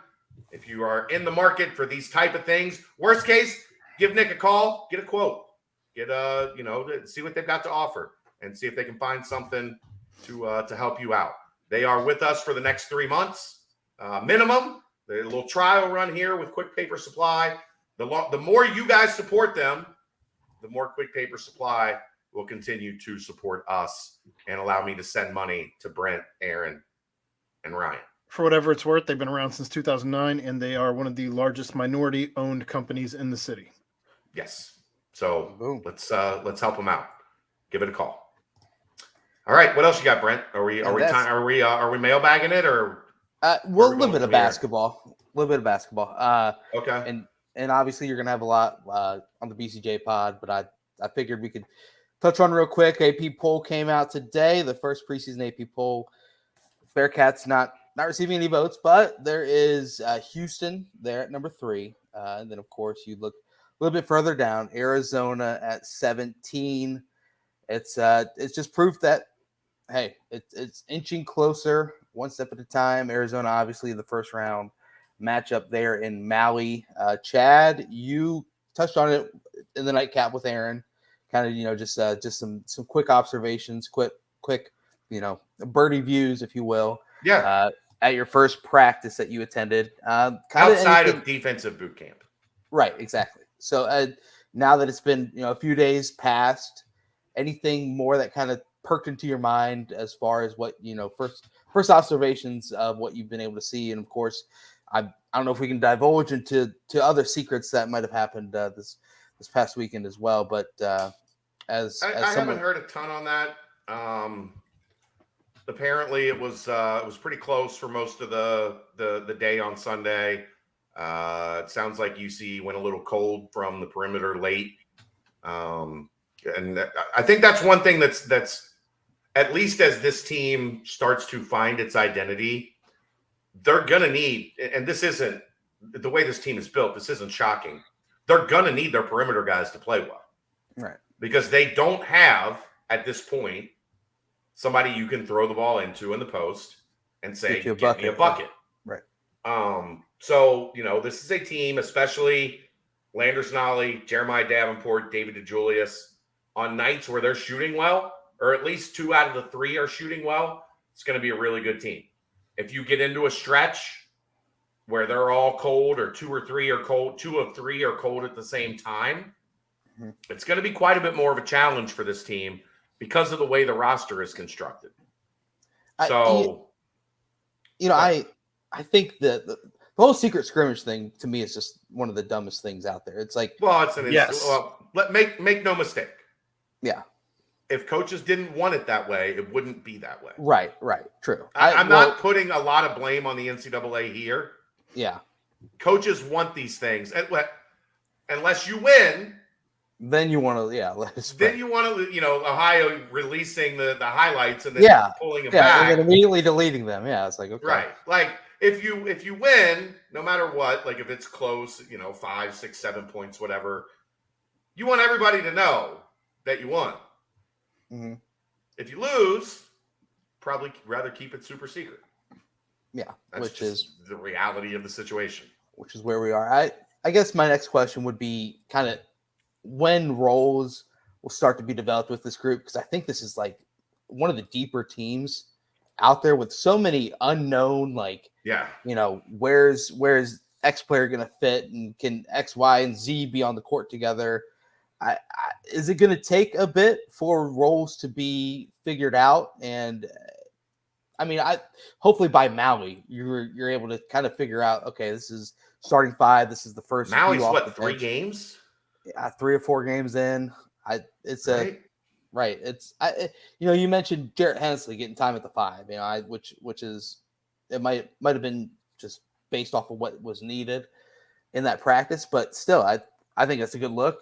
You see NBA teams like the Raptors have done that a lot with Pascal Siakam at the 5 and kind of have that. Especially in today's game, if you're not playing a team that has a dominant post presence, yeah, why not play a guy that can switch everything? Right. And like give you a different look defensively, because I don't think anybody on this team at the 5 is going to be a 12-point a game scorer. Right. So if you've got a bunch of interchangeable parts, like what worked for Houston for the longest time is having quality size and length 1 through 4, guys that could stretch the floor, guys that could get in the lane, guys that could, create 1 through 4, and then 15 fouls at the 5. Yeah.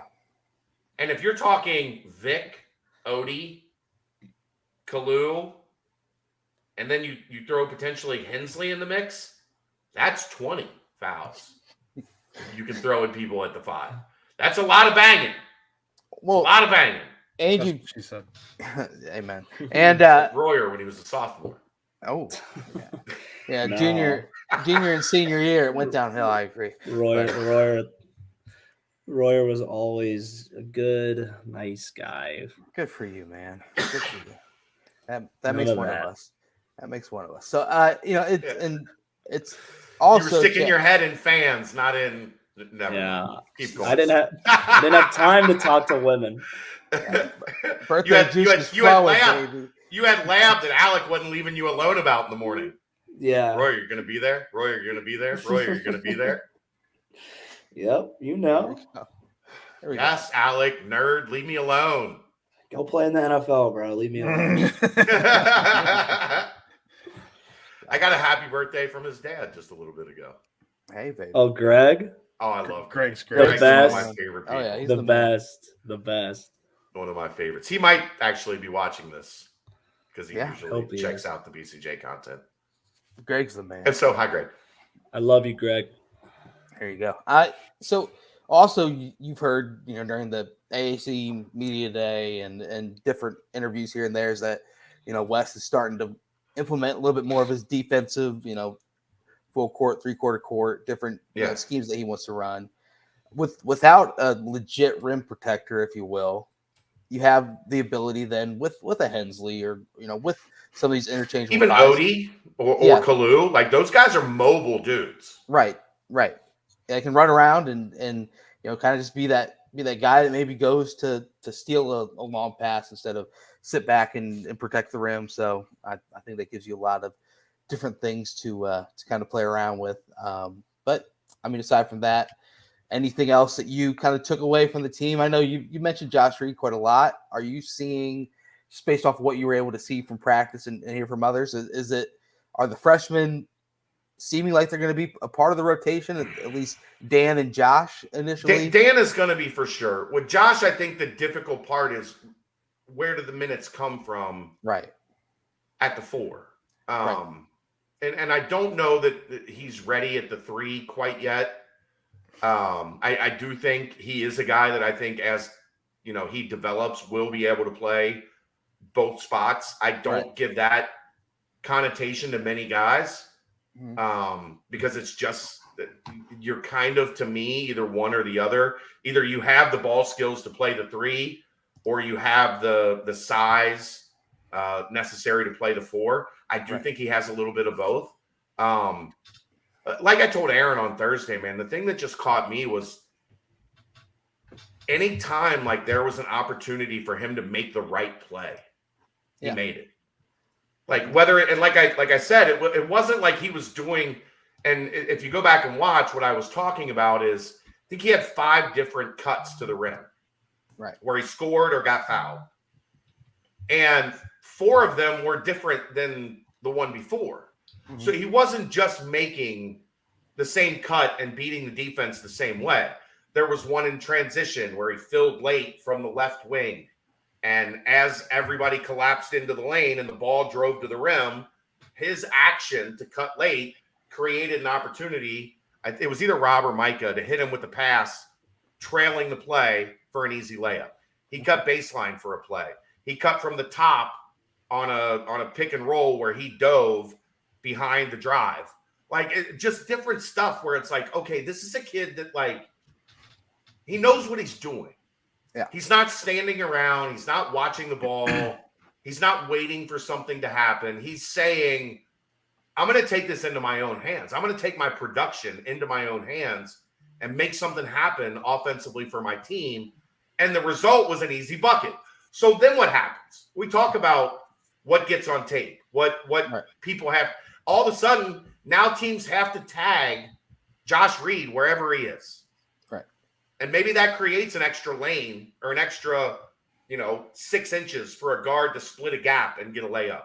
Right. Because Josh Reed's man has to tag Josh Reed because they know he can beat you with these cuts from anywhere. And he's good with the ball in his hand. He's got it's a little bit of a funky shot, but it goes in from the perimeter. Mm-hmm. He's just one of those young guys that, and Royer, I'm sure, can talk about this in football. There are some guys that just, they know the game. And it's obvious pretty quickly.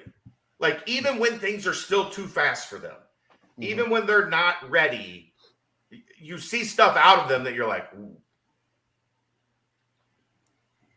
Brian Cook, his first year, the year he redshirted. Yeah. I thought you could see that, right? The minute that dude stepped on campus, it was like, Ahmad.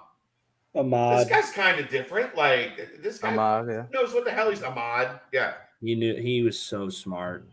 Knew the game so well. He was well coached. How does that play out more in meeting rooms than it does necessarily on the field early? Like, I'm curious. Are you saying, like, can you notice it more in the meeting rooms? Well, like, yeah, like, does it, like, I'm sure most freshmen just are like freshmen. They sit in the back of the room, they hide. Is a guy like Ahmad like talking in the meeting room? Not that you were in his room, but like, you know what I'm saying? Well, I'd said, like, the way he was able to progress so quickly shows that he had to been advanced in doing things that other freshmen weren't. I didn't have the chance to know because normally it's more like position. That's where like 80% of our film is done is with our position coach. Right. So I wouldn't get to see, but he had to have been just miles ahead because that's how he practiced. Like, he was always like, as a freshman, he was like chopping it up with the upper class starters like the whole time about like schemes and routes and coverages and technique. Wasn't a baby. No, he might have looked like one, but he didn't play like one. Football wise, he was not a baby. Yeah, no. Joel the Blanco, excellent football mind, very intelligent. Will Huber has a great football mind. Yeah, those are the guys that I've been around. That Perry Young, he couldn't tell you what he was supposed to do, but he would always do it. Yeah, that was Brian Wright. By the time he was in his last year, he was pretty solid when it came to knowing the defense and knowing the mic spot. I think Joel might have had. Bearcat was a good dude. Yeah, he was.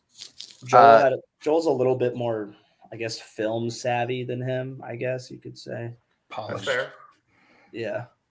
A little film savvy. Chad, I know you hate player comps, but I just hear all this stuff about Reed, and it just reminds me of Jaquan Parker. Jaquan Parker. Ooh. Huh. He liked that. I don't know that he's as like Park was gritty, man. Right. Park will tell you, Park was from the wrong side of the tracks. Like, he grew up in a bad area of like Newport News, Hampton, Virginia. I don't know that Josh Josh is a really smart kid from a great family. Right. This is not a knock on Josh. I don't know that Josh has lived through some of the stuff that Park, because of his environment, lived through. That's an interesting comp, though. It's interesting. I don't know, like, the most heroic performance I think I've ever seen in a UC basketball game was Jaquan Parker against Florida State. Right. Yeah. Everybody talked, rightfully so, the Deion Dixon play and how great Cash was, and Yancey and SK was really good, but they Park don't was win that banging game. with dudes. Yeah. Park was banging with 7-footers. He was getting elbowed in the head going for rebounds. Yep. Not because it was dirty, but because he was 7 inches shorter. I've never had a reaction to a team as I did that Florida State team when they came out of the locker room for like warm-ups. Because they had, I think it was 5 or 6 guys, 6'10" to 7'4" or whatever. And their starting center was 30 years old. Right. He fought in a war. He did. Legitimately. He fought in Afghanistan. Was this at the same time they also had Chris Winkie? No. Bernard James was his name, right, Brent? Yeah, James. Yeah. That dude was like 6'10" and fought in Afghanistan, Royer. Could That's you imagine? insane. I don't even. He was definitely the LMG guy. He was carrying the big gun. No. and like He was carrying 2 of them. And Park was like, and Joe DeBlanco was controlling him from behind. yeah. Park was like, let's go. I ain't scared of this shit. Like, and that was because of where Park was raised. Like, Right. I love but it. But as far as like basketball, like Park knew where to be on the court at all yeah, times. yeah. I'm not denying that part. I'm just saying, like, I think their demeanor might be a little bit different. Right. But I'm intrigued when you said that, because I think they have maybe some similar basketball IQ. Yeah. And we need to get Park on. Oh yeah. I don't talk to Park in ages. I love Park. Oh yeah. That's my guy. He's a man. And of course, right after the brawl, that small ball group, That's what changed Park at the 4. That's what changed everything, was playing Park at the 4 during that stretch. Yep. So and it sounds like that's kind of what Reed has, that positional, flexibility as well. So potentially, yeah. Excited to see what he brings and what the team brings. Are you going to be at practice again this week and then hop on BCJ Pod, or I might be there tomorrow. Yeah. They're letting us double dip tomorrow with an open football practice and an open basketball practice. Mm-hmm. Football practice generally ends at 4:30. Basketball practice starts at 4:30. There you go. So it's gonna. I'm supposed to talk to the Godfather tomorrow. Oh, are you taking Skyline with you? No, but I'm gonna ask him how much that has like caught on around town, like his Skyline order. Get a couple Cholitos. I would house one right now. Start with French fries. Same. Oh my gosh, with anything in there, just throw it all in there. But yeah, had to talk a little basketball. It's getting closer and closer. AP poll coming out, kind of, obviously kind of flips the switch a little bit more. I'm really excited for this group. I think they're going to be good. I don't read into a super secret scrimmage. I don't think too much. You don't really know how they're much messing with really lineups going and on. rotations, and But yeah, it's inching ever closer. Obviously, before we hop in the mailbag, timestamp real quick. Obviously, shout out to them. But I've had more like happy birthday stuff I've had to react to since Lepore put that tweet out than all day. Than anticipated. So thanks to Chris Lepore. Quick Paper Supply, your locally and family-owned restaurant supply company for all your non-food products. Quick Paper services over 150 restaurants with weekly low minimum next day deliveries, providing a wide range of food service products from to-go containers, cups, custom printed products, eco-friendly, and much more. They also have cleaning and restroom supplies for all your janitorial needs. Products like to-go containers, cups, pizza boxes, to-go bags, can liners, napkins, etc. Open since 2009. One of the largest minority-owned companies in the city. Call Nick at 513-470-2029 and reference Bearcats for 20% off your first month of purchases. And again, huge thank you to Quick Paper Supply, the newest member of the Bearcat Journal family. Welcome in, baby. Welcome in. I want to have them send me stuff so I can test it out, but like I don't know what to have them send me. You can do a little live use of it and say, "Look how right, that's what I'm durable saying." But this like, is." do I have them send me like have them send me some form of to-go cup to drink my bourbon out of? Yeah, with their logo on it. With a logo on it. Ooh, I'll do that. Ooh. Okay, I like it. And obviously a large utility fan we can send to Ryan. Let's their go. logo on it. Need that. With their logo on it. You just sweat, right? Ryan's just a sweater. Oh yeah. He's got to sign like a waiver though, like where they're not responsible for any damage that comes from sticking their head into said fan. Because Ryan, I worry if you put a fan in front of him, he's going to stick his head into it. Probably. Football picked up another commitment. Brian Sims. Craziest thing about him is he loves feet. He wants to become a podiatrist, and he's fascinated by. Look, after last night's House of the Dragon, you got to be careful about the way you're mentioning feet, bro. I haven't seen it yet, so don't spoil it. But yeah, interesting. But he's a very good. Fucking awkward. I'm just gonna say that. Okay, well, I need to watch it still, so let's not spoil anything. But man, I retweeted one of his clips of a sack he had. Looks like he's got some IJ Sanders type burst off the edge. He's what they're looking for at defensive end. They're looking for another one of those long speed, duck under a left tackle and be at the quarterback before the guy can turn his hips. Yeah, and he looks to have a lot of that to his game. And here's what I think. Here's what I'm confident about in Brian Sims. They weren't going to be in bad shape if they didn't go get one of those guys. Right. This is the guy that they zeroed in on based on his senior film. Mm-hmm. He is a guy that plays for an elite high school program that produces multiple Division I prospects every year. Tonk, thank you. Somebody finally with a damn birthday donation. Tonk. And it's Tonk. Of course it's Tonk. It's always Tonk. There we go. So aggressive. Tonk will be in attendance. I'm trying to drum people up, like as we get into the mailbag. Like, if you want to send me some birthday money, send me some damn birthday money. This bourbon doesn't buy itself, people. Hey. But they're looking for that quick twitch edge rusher. Mm-hmm. They hope like Mario Eugenio develops into one of those guys.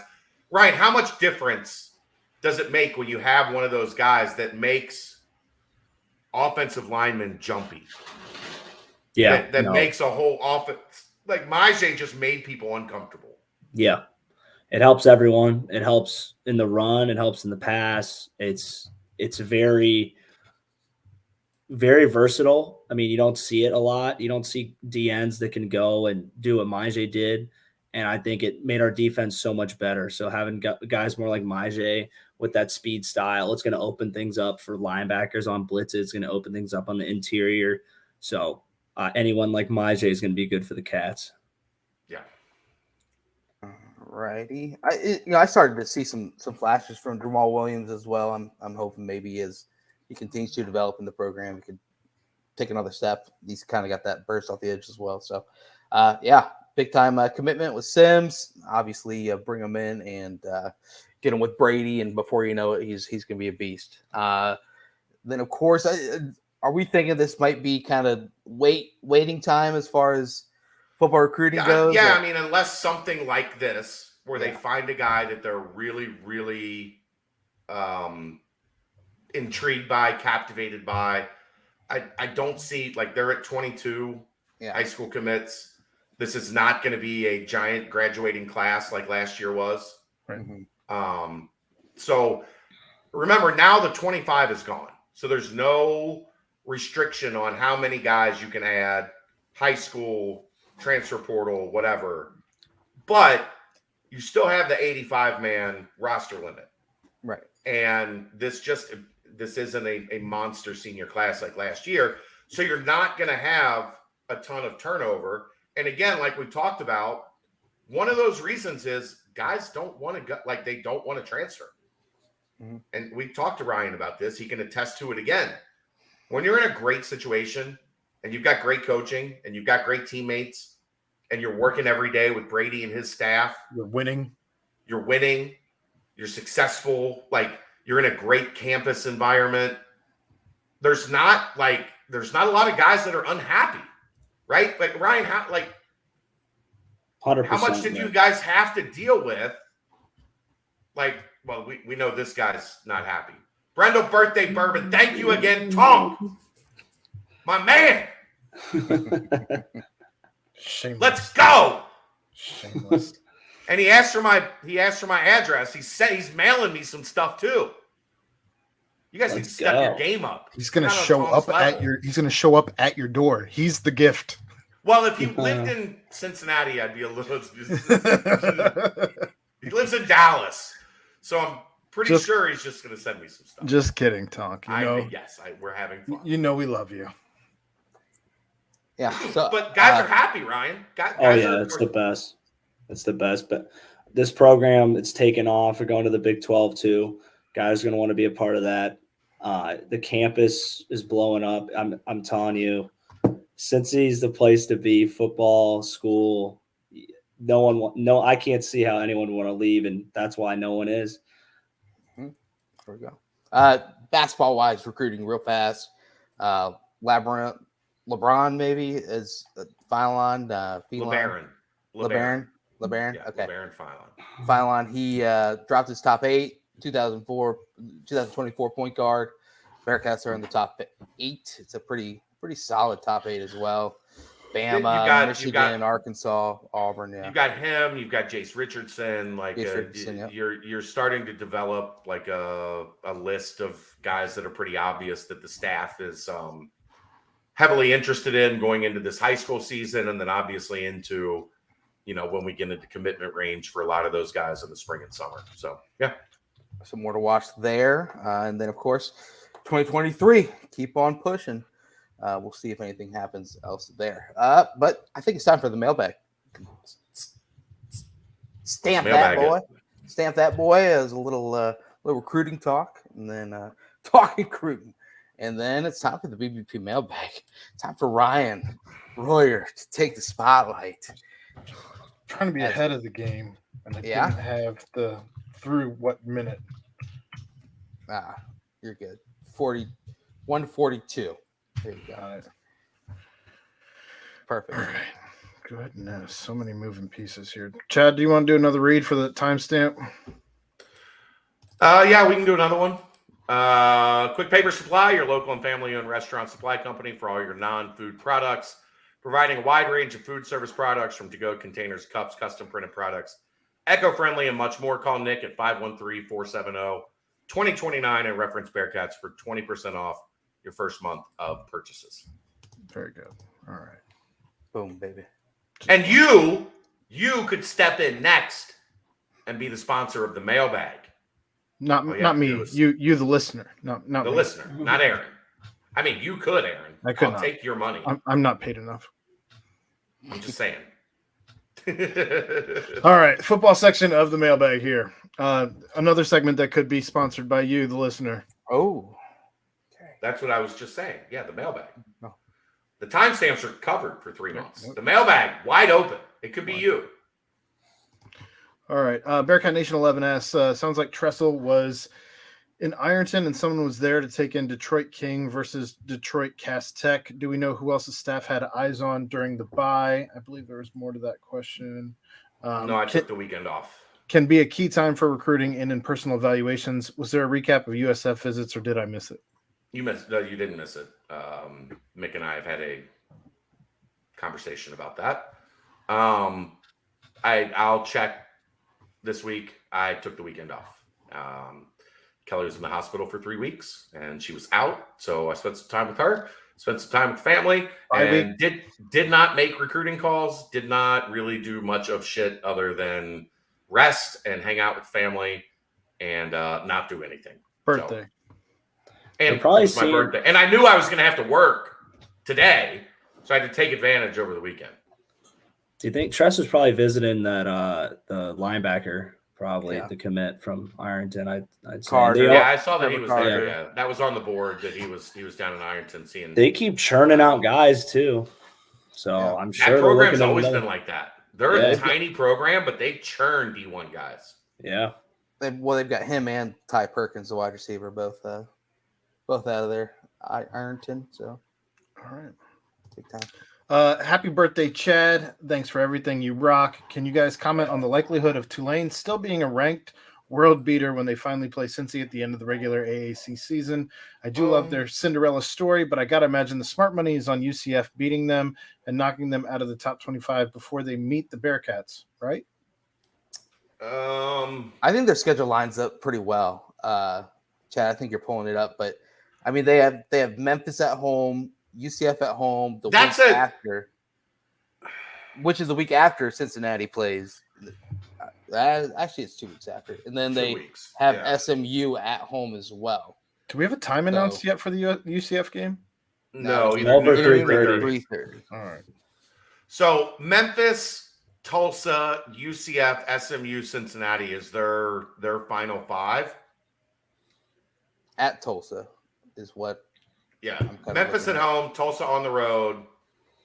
They host UCF, they host SMU, which is favorable, obviously, and then they go to Cincinnati. You would have to think they probably slip up somewhere along the way. Yeah, that's a tough 4-game stretch. Yeah, it is. That's the gauntlet. It is, but having those teams at home is that helps. Is the good old Yellman. Why are we so worried about SMU and UCF? Because they're back-to-back road games. Yeah, like that's fair, I think. How about playing? A tough place to play. Oh, the bounce house. Whew. But how about playing at Tulane? Was that kind of? It's kind of weird there, man. It's like terrible. Did it feel like back in high school? It's a high school stadium, but man. Yeah, that press box. They played that weird. They went with that weird ass attack on us too on offense. Yeah, it's like a hybrid, like a pass happy triple option, if that makes sense. Yeah, it was just a weird game. Thank God we got out of there with a win. And they have Pratt. Pratt's a really good quarterback. Michael Pratt. Yeah, Michael Pratt. Yeah, Chris Pratt's long lost brother. I don't think that's it. He's part of the MCU, right? Yeah.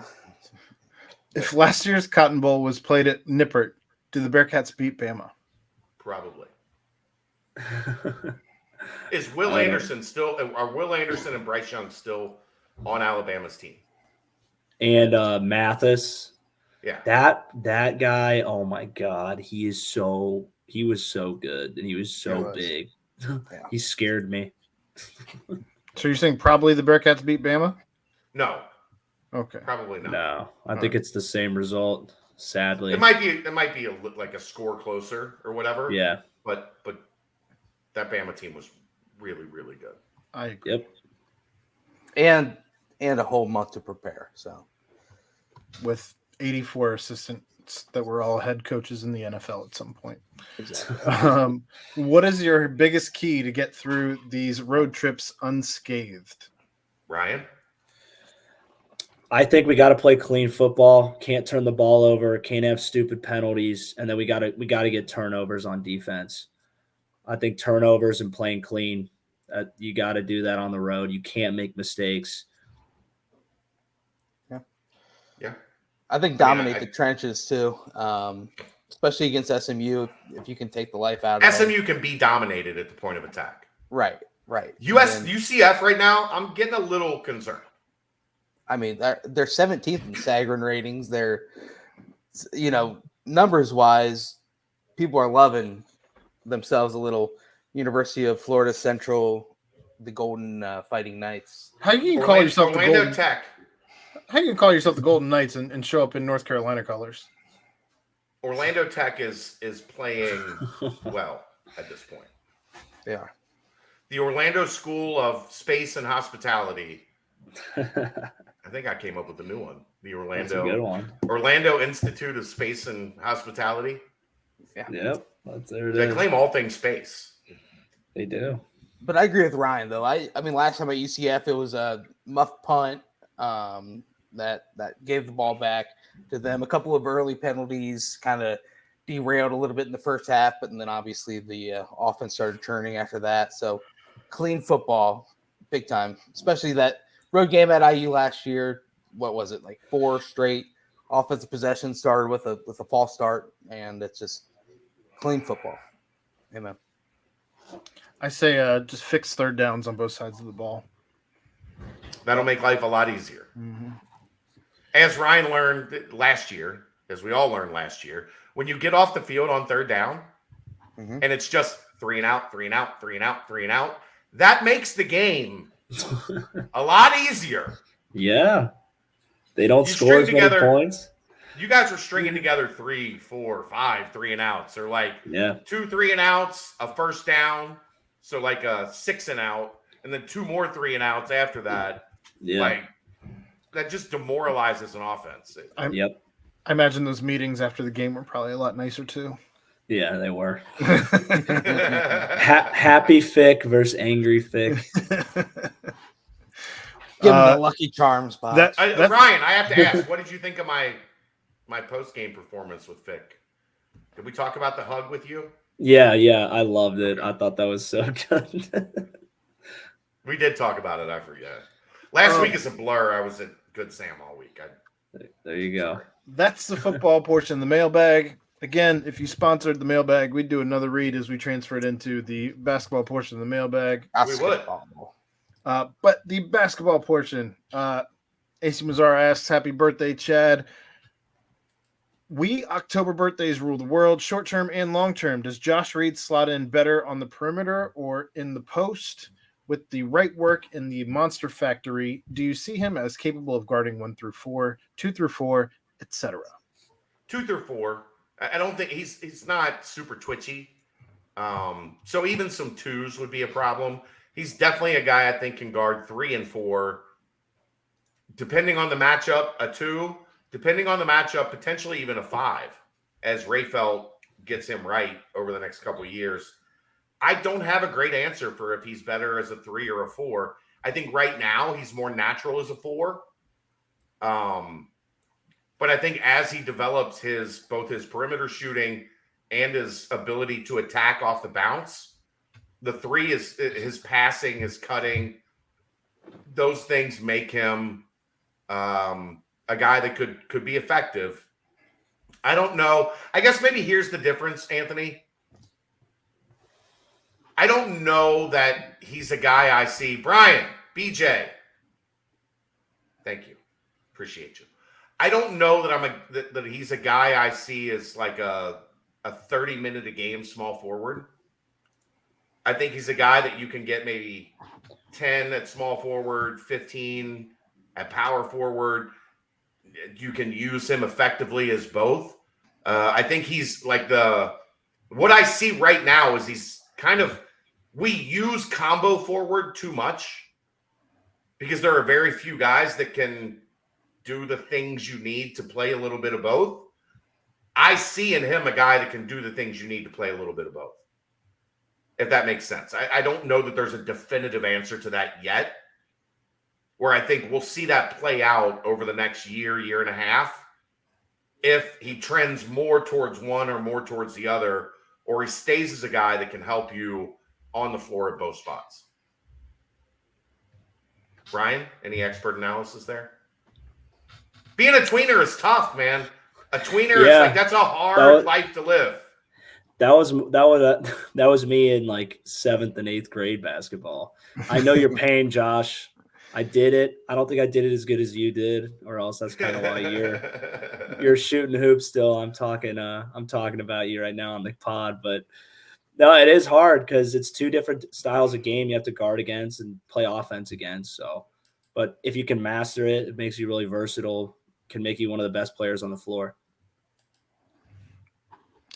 All right. Who would your preseason MVP be and newcomer of the year be?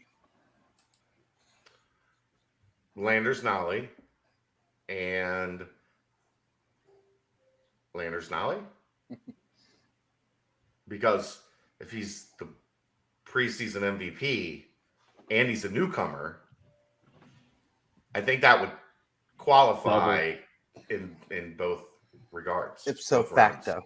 Ipso facto. I'll go DDJ and then Landers. Just to spice it up a little bit. Hoping that the open lanes and just open offense in general just allows DDJ to Who's taking Jeremiah?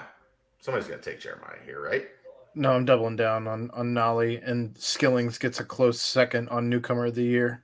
Okay.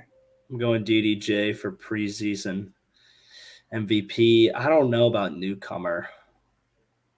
Not really. Nolly. Right. Nolly. All right, I'll go with that. That's that who it was. Landers guy. There's only one newcomer that has been first team All-American Athletic Conference at a different point in his career. He's also been first team All-Freshman in the Atlantic Coast Conference. Those are pretty good trophies. Yeah. to put on Nice your resume. mantle. Like if I Yeah, I had agree. a shelf here and I was Landers Nolly, those things would be right here on that You'd be shelf. flashing them things. Yeah. That's an A with two C's, not two A's and then a C. Right. Oh, Right. yeah. One of these things is not like the other. Exactly. Do you think that Trey Green versus Jizzle James could add even more to the rivalry? I feel like we are going to be comparing the two a lot since we recruited Green as well. Do I think it will add more to the rivalry? No. Because I don't think the people involved really care all that much. Are UC fans going to talk about it for the next 5 years? Absolutely. Because, look, Trey Green wanted to come to Cincinnati. He wanted to. And Cincinnati wasn't ready to take a commitment.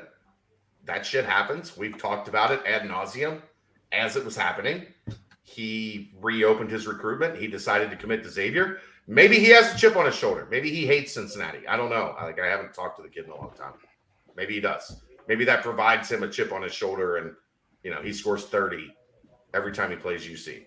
And I won't rule that out because that kid can shoot the fuck out of the basketball. I championed that kid for a long time because I watched him hit shots over and over and over again. He can make shots. At the end of the day, the goal is to put the ball in the hole that is designed for the ball to fit into. Oh, you can do that. It's that score offense that Dave always talks about. Yeah. Run the play where you score. Trey Green can do that. Does he have bad feelings towards Cincinnati? I don't know. Maybe he does. Maybe he doesn't. Are both really good players? Yes, as evidenced by the fact that there are a lot of places that have them ranked within like 1 or 2 spots of each other. If he They're didn't, both very good. If he didn't, he will in about 2 months. So Right. So, yeah. Saw a tweet from Prince Tayambi that was about 3 years, that he was 3 years post heart surgery. I remember that he had a cardiac issue that ended his UC career. Is there any part of that story you can share now, a few years later? I see he's actually playing still at Georgia Southern. Would love to know the details to what happened. Is it Bowling Green? Cleveland State? I don't think he's at Georgia Southern anymore. But no, there's none of that I can divulge. Sorry. Okay. It's cut and dry. No. Also, no. Well, I have to read the question before you answer it. For the people on the podcast, any updates on future apparel deals? Okay. Bye, Chad. That is the basketball portion of the mailbag. Oh, hey guys, how you doing? Lastly, we have You really jumped back in, didn't you? What are we talking about? Lastly, we have the last portion of the mailbag, I which is swooshed. This is Again, if you were. the potpourri portion of the mailbag. Did have to move some of you knuckleheads questions from the basketball and football portions of the mailbag into this portion of the mailbag. It's my birthday. They were excited. They didn't get the rules. Click on You the don't other get the boards. show. Click on the other boards. You'll figure it out. Chad, what is your go-to birthday cake? So tonight we did, like I said, we did Cold Stone ice cream cake. I'm not a cake guy because I'm not really an icing guy. Like I think that's where I like cake and I have a disconnect. I don't dislike cake. I'm just not big on icing. And I like ice cream and I like cake. So ice cream cake is kind of my go-to move. Cool. Royer, where you at? I like ice cream cake. I get what you're saying on the icing. It can be a little overpowering. Yeah. I like cookie cake too. That's a good one. Oh, cookie cake. Interesting. Yeah, a cookie cake is really like, does that, I guess you can get the little written happy birthday on a cookie cake. Yeah. And if I had to pick my favorite thing for dessert, it is a skillet or a warm cookie with like a scoop of ice cream. That's in the cast iron, cast iron skillet, scoop of cookie in the middle, or scoop of ice cream in the middle. Pizookie, yeah, like that's Pizookie is where it's at, man. Yeah. I'm a ice cream cake guy myself. Dairy Queen, Kroger, I don't care. We got Cold Stone. Have you tried Cold Stone? You got to do a Cold Stone ice cream. Listen, cake. Chad, some of us aren't trying to spend $40 on an ice cream cake. They're only $30 if you get the small ones. We have a big family. We have a Hulk. No. Well, whatever. German chocolate cake I love. And I also like German chocolate cake also doesn't have a ton of icing on it. right. Like my favorite cake, if we had to talk about my favorite cake, my grandma made a pumpkin cake with a cream cheese frosting that was like mild, but like cream cheese. Like that cake was phenomenal. And now my cousin found the recipe from my grandma, and she makes that cake for like Thanksgiving and Christmas. That's my favorite cake by a long shot. Brent, it's got that in my family too. It's got that pumpkin spice to it, like cake. Oh, it's so good. My grandma would make a caramel cake, and she would make it for like every one of the grandkids' birthdays. Yeah, and like bring it over to us. It was so good. God bless her. I'm gonna go get some more bourbon. Keep asking questions, Aaron. Brent, I understand you're obsessed with cake. It's your favorite, right? Oh, cake. Gosh, every time we say like birthday and cake and like ice cream cake, like 5 different songs pop in my head, and I just love it. And it's not even your birthday. Hey, exactly. Do you want that? Okay. Thanks, Aaron. My question: can Chad share some tips on how he keeps his skin looking so healthy at his advanced age? I also would like to know. The Babe Ruth diet. Amen. Cigarettes, bourbon. Unbelievable. Yeah, did you see that Babe Ruth diet thing? That was insane. Marshall was talking about it. Yeah. Yeah. What is it for breakfast? What would he have? 2 Cokes, a ginger ale, and a pint of whiskey. Dinner, he'd have 2 porterhouses, 4 hot dogs. Oh, he pounded hot dogs 4 all throughout the day. Cokes. Yeah, it was. I love hot dogs. Like I would just smash hot dogs all day if I could, but I know like I can't smash hot dogs all day. I'm pretty sure they're not even made the same at this point in the year 2022. You might be able to smash some hot dogs all day. Like I like it's your birthday. I think they were made. Yeah, but I mean back then. regularly. Like if I knew every day, like so I do hot dogs in the air fryer. Mm-hmm. Not shocking. 3 of them. You put them in there for like 4 minutes. You turn them a little bit, another 2 minutes, and then for the final 90 seconds, you put the buns in the air fryer and let the buns heat through, and then you've got the perfectly cooked hot dogs, the warm buns. Mm-hmm. Little mustard, little ketchup. If you have a problem with either of those on your hot dog, you're a fucking asshole. Jesus. There's So there's people out aggressive. there like, you can't put ketchup on your hot dog. Like, I like ketchup on my hot dog. Same. I like mustard on my hot dog. Those are Same. the two things I like on my hot dog. That's how I eat my hot dog. Don't tell me how I like to eat something and kiss my ass. So yeah, like I would eat hot dogs like 3, 4, 5 days a week if I knew like it wasn't really bad for you. All right. But they're delicious. And then sometimes you heat up a can of Skyline or Dixie chili and you put that on top. You take the ketchup off if you're having a cheese coney. You just do the mustard. I do home three-way or home cheese conies all the time. Ryan, Aaron probably has to because he lives in the middle of nowhere. Ryan, you did this, bringing up Babe Ruth's diet. Well done. I was just wondering how we even got here from this question. That's a good point. I just realized it had nothing to do with that. Not anything. Nope. And Ryan, you're hot catching dogs. on. You're catching on how this segment works. All You right, can add Aaron- hot dogs to how your skin looks so beautiful. Hot dogs. Aaron, in preparation for Operation AAC 2023, can you give us a detailed breakdown on the epic Tulsa versus Tulane matchup? No, I can't. Tulane Pain. is what you're going to get. I from mean, me. Tulsa, like how does it get any better than the Well, it's Tulsa. It's Tulsa Temple, not. Oh yeah, but Tulsa still, whatever. Tim Pulsa. Tim Pulsa. Temple. It's Tim Pulsa. Temple's really bad. I It's don't know Tim what else to Pulsa. tell you. Pain for your eyeballs. How about Happy that? birthday, Chad. Assuming you're given loads of money for your birthday and could go back in time for one concert, who are you going to see and why? I thought a lot about this. There's two easy answers for me in terms of my musical taste.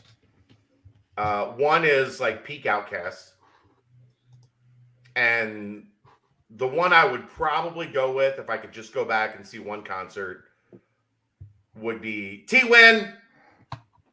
You know, sometimes I think you're Kathy to me, but I still love you.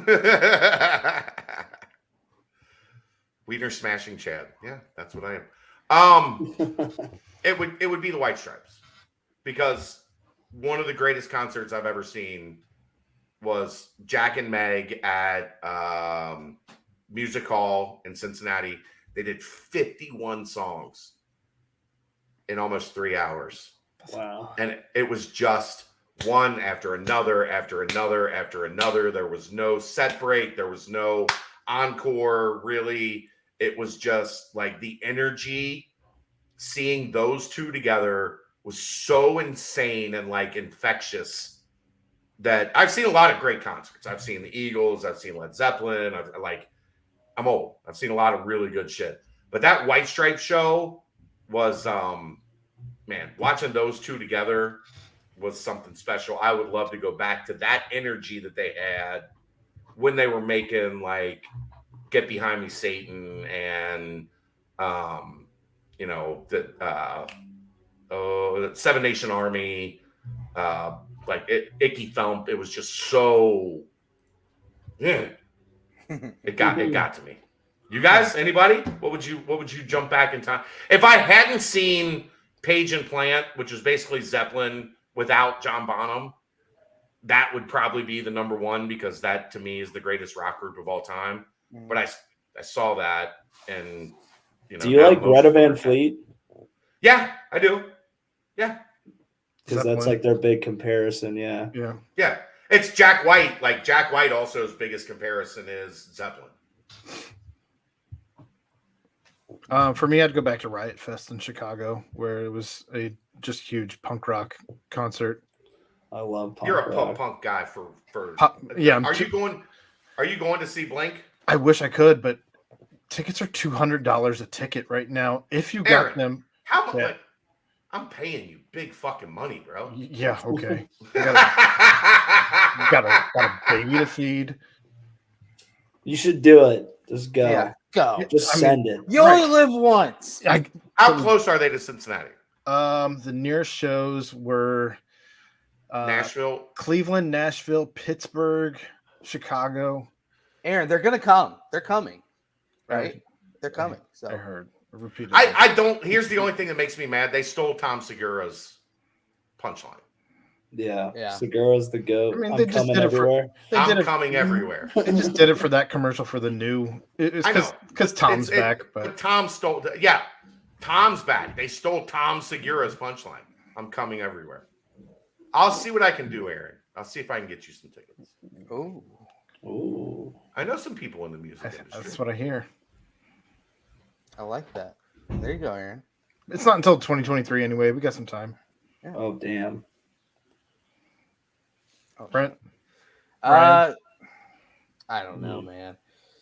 Maybe like he doesn't want to say it publicly because he knows he's going to get chastised. That's what. No, I'm not. Right no, I'd go to a Beatles concert. I thought you were going to say Nickelback. No, not. But I mean, Creed. I want to go see a Creed concert. Oh yeah. Well, take me to that halftime show. Yeah. The Salvation Army halftime show, Dallas Cowboys. Oh yeah. Oh, I know all about that. Put me there. Scott Stapp. Maybe belting to the heavens. Maybe the Justin Timberlake halftime show as well. Take me just there to see Janet Jackson's nipple. Just see it again and again. Again. But no, I mean just Queen. Maybe see just one of those classic, crazy atmospheres. You know what? Put me in one of those. Queen at Live Aid. Yeah, like that would be insane. That might be the greatest event in music history.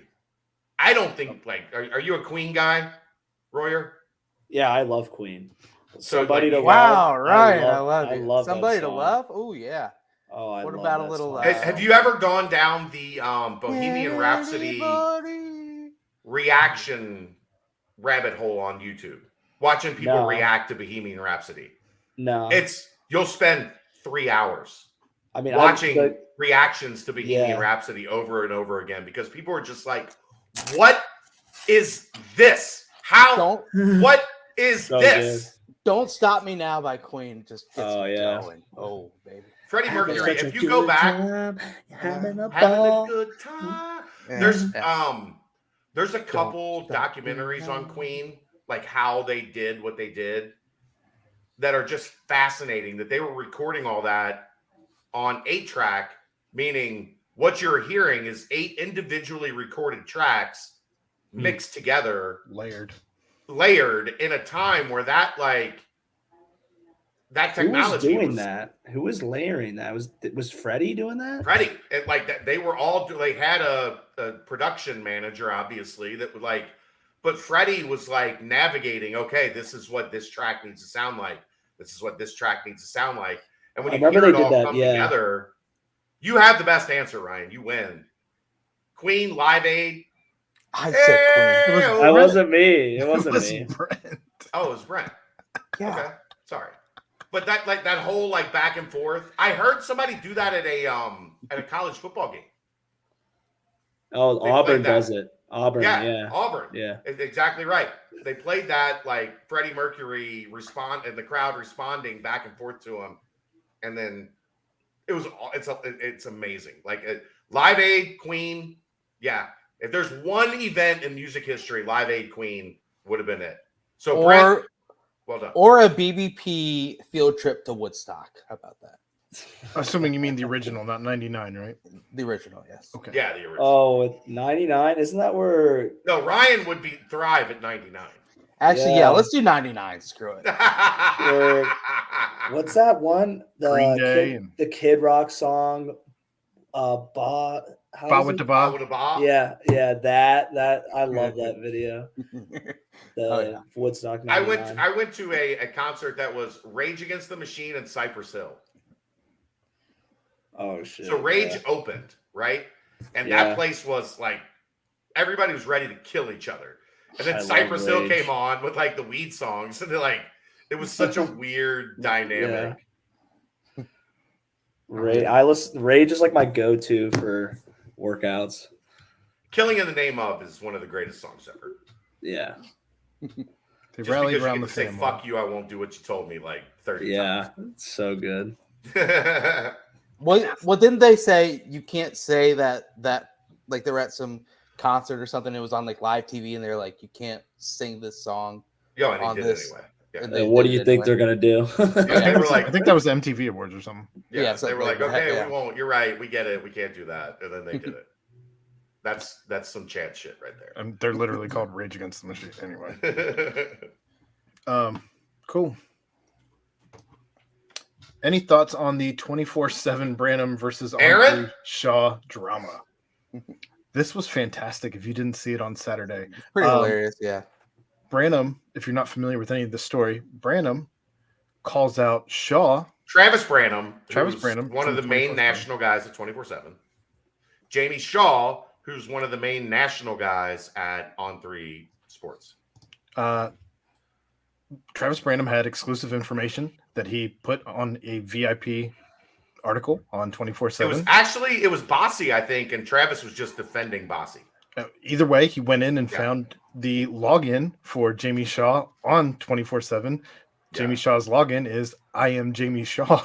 And just be warned, if you're trying to do that, we will find your login. And we will expose you. Just for anybody wondering. So Jamie Shaw comes out and has an article, 30 minutes after login.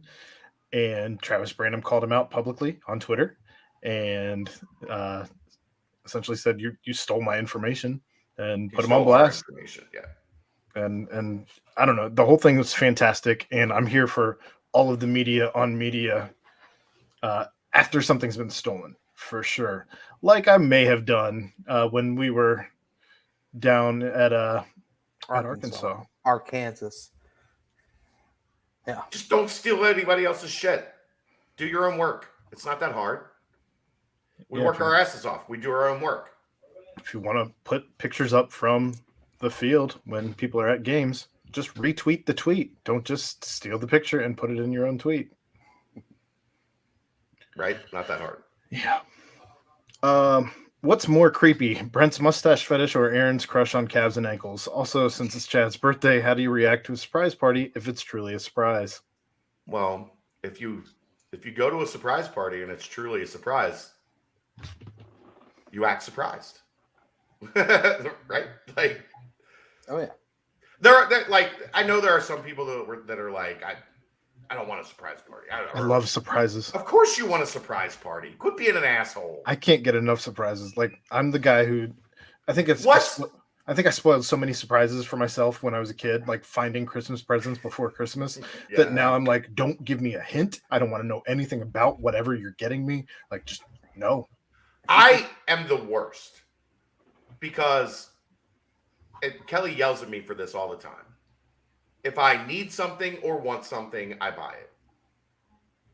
And luckily, this community has been good enough to us that I'm now in a position. Like, obviously, I'm not like, I want a Mercedes, so I'm going out and buying a Mercedes cash. Like, it's not who I am. But if I want, like, if it's like, okay, it's time for a new, desktop home base for Bearcat Journal, I just go buy one. If it's time for a new phone, I go buy one. She yells at me all the time for that. If you walk into a room that's like a bunch of your homies that you haven't seen in a while and like family and friends and like, and you're mad, you're an asshole. You're an asshole. Because you're going to have a great time. Because you're just going to be hanging out, drinking with your family and your friends and people that mean a lot to you. And maybe some of them you haven't seen in a long time. Like, you're not old enough yet, Royer, but as you get older, like, there's people that you love you haven't seen in a decade. There's no reason you didn't see each other for a decade. It's just like they took a job in Scottsdale and then you took a job in like Detroit and you guys just drift apart. And all of a sudden at your 40th birthday party, that person is back. What's wrong with that? Awesome. Yeah. Yeah. That's my surprises. take on it. Yeah. Love surprises. Brent, your mustache fetish, what do you think? I don't really have a mustache fetish. I just have a Freddie Mercury. That's why he loved Queen so much. He wanted to go get a good. I don't know. Maybe now that I think about it, like maybe I do. I don't know. Kind of strange. I guilt tripped Brady so hard today trying to get him to come on this show. Good. He's like, bro, I can't make it tonight. I sent him the Arrested Development gif of like the guy walking with his shoulders down and his head slumped through a field. He's like, I'm so sorry, brother. And I'm like, yeah, well, it's not going to make me feel any better. You're not going to be on the show. You're telling me he has to apologize to Brent directly? Right? Write me a letter. He had to put together so much more show not having Brent or not having Brady. Yeah. Aaron, your crush on calves and ankles? Look, it's the first thing I notice when I'm looking at a player when I'm looking at a player. I mean, when you're looking at Quincy Burrows, how do you not notice the kid's calves? Oh man, yeah. Just saying. Interesting. Anyway. Interesting. I wouldn't use the word kid there too. Maybe just avoid that one. Noticing something on a kid. Young man. Everything. When I'm looking at these kids, I just notice one thing. I just noticed their calves and ankles. Ryan, you're just removed from college. When you're in your almost 40, you're going to be like, they're kids. You're going to be looking at kids' calves and ankles. I'm done with this conversation. Ocarina of Time was my go-to. Grow up. Yeah, I changed that. Grow up. Now, Breath of the Wild is the best Zelda game. I played the original because I'm really fucking old. Same. So I go all the way back to the original. That's what hooked me on Zelda. That's why you heard the Zelda ringtone multiple times throughout the beginning of the show. And if I would have left it on after Lepore put up the Bearcat basketball happy birthday thing, it would have just been the Zelda notification over and over and over again. Ocarina of Time was really good. Wind Waker was very good. But I'm a Breath of the Wild. I don't know if any of you three played Breath of the Wild. Nope. That's like you're making 1,000-hour commitment to play that game, and you just get so immersed in trying to get all of the shrines and find all the Korok seeds, and it's an addiction. And the new one comes out in March, and I might not go on the road for AAU basketball this March and April because I'll be playing the game. Does using Link in Super Smash Brothers count? No. Chad, that would be does using Link in Mario Kart count? Chad, I've you know never that played Zelda then. That game's on a Switch. You can take it with you. The battery's terrible. And there's nothing like the experience of playing it. You have to play it with the Pro controller on your big screen TV. You can playing it like this. You can take the hookup. It eliminates 90% of the experience. You can take the hookup with you. You just need it and play it in the hotel and not go to the games. No, you just play it when you're done at the games. I'm not done. I work 13 hours in the gym. I come home, we record content, and I go to bed. Could you imagine if I played another 5 hours of Zelda? That's why they make Red Bull, Monster, Adderall. I mean, I'm just saying. Cocaine. That's the mailbag. That's the show. That is the show. Big one final shout out to Quick Paper Supply. That's the final timestamp there. The final timestamp, Quick Paper Supply. I love the corner pop up. That's so good. Call Nick 513-470-2029. Reference Bearcats, 20% off your first month of purchase. They provide a wide range of food service products, from to-go containers, cups, custom printed products, eco-friendly, and much more. Hook up our new sponsor, Quick Paper Supply, if you are in the need for those products. Well, big shout out to them. Big shout out, of course, always to Danco Transmission and Danco Joe. But hey, man, it was a birthday show, and a big happy birthday to our fearless leader, Chad Brendel. But of course, guys, anything else before we shut this one down? We got extra special. I just want to acknowledge this one. Tonk, glad I took some time off to be with Kelly. I seem more full of life and happy. When Kelly's happy, Chad is happy. That's the formula. It's so I realized it maybe 6 months or so ago when she was going through another rough patch. And I was like, I'm actually like, my happiness, my well-being is tied to Kelly's mood. Kelly's in a good mood and Kelly's happy and everything's good. I can conquer the world. When Kelly's in pain and suffering, I'm fucking miserable. And I don't know how to like differentiate between the two. Right now, she's doing pretty good. We had a great dinner tonight. I think she ate too much because she hasn't eaten much in like a month. She's just like eaten enough to survive. And today she was feeling pretty good. So she ate a steak and some potatoes and some green beans. And she had a giant slice of ice cream cake. And at the end of it, she was like, oh boy, I think I fucked up. So tomorrow I might not be in a great mood because Kelly's probably going to be like, I feel terrible. It's my fault. Sorry. Well, the greatest birthday gift is having her back. Yeah, for sure. But the alternative was like my dad was like, I'll take you out for dinner. And I was like, we're just going to leave Kelly at home? What kind of asshole? Like, how was your birthday? It was great. Well, what'd you do? I left my wife at home and everybody else went out and had a great time. Ate a steak. Why'd you leave your wife at home? She's been really sick and, she'll get over it. Probably not the best husband move there. You made a good choice. It's a good way to get You're smart. There's something about you. You're a smart guy. I don't know what it is. 10 points for the home team. It comes from a place of like my mood is directly affected by how Kelly's doing. She's doing good, so I was in a great mood tonight, and we had a really fun podcast. So you did. Keep it up, Kelly. Well, guys, another great one. Like I said, shout out one last time, Quick Paper Supply. Shout out again, Danco Transmission.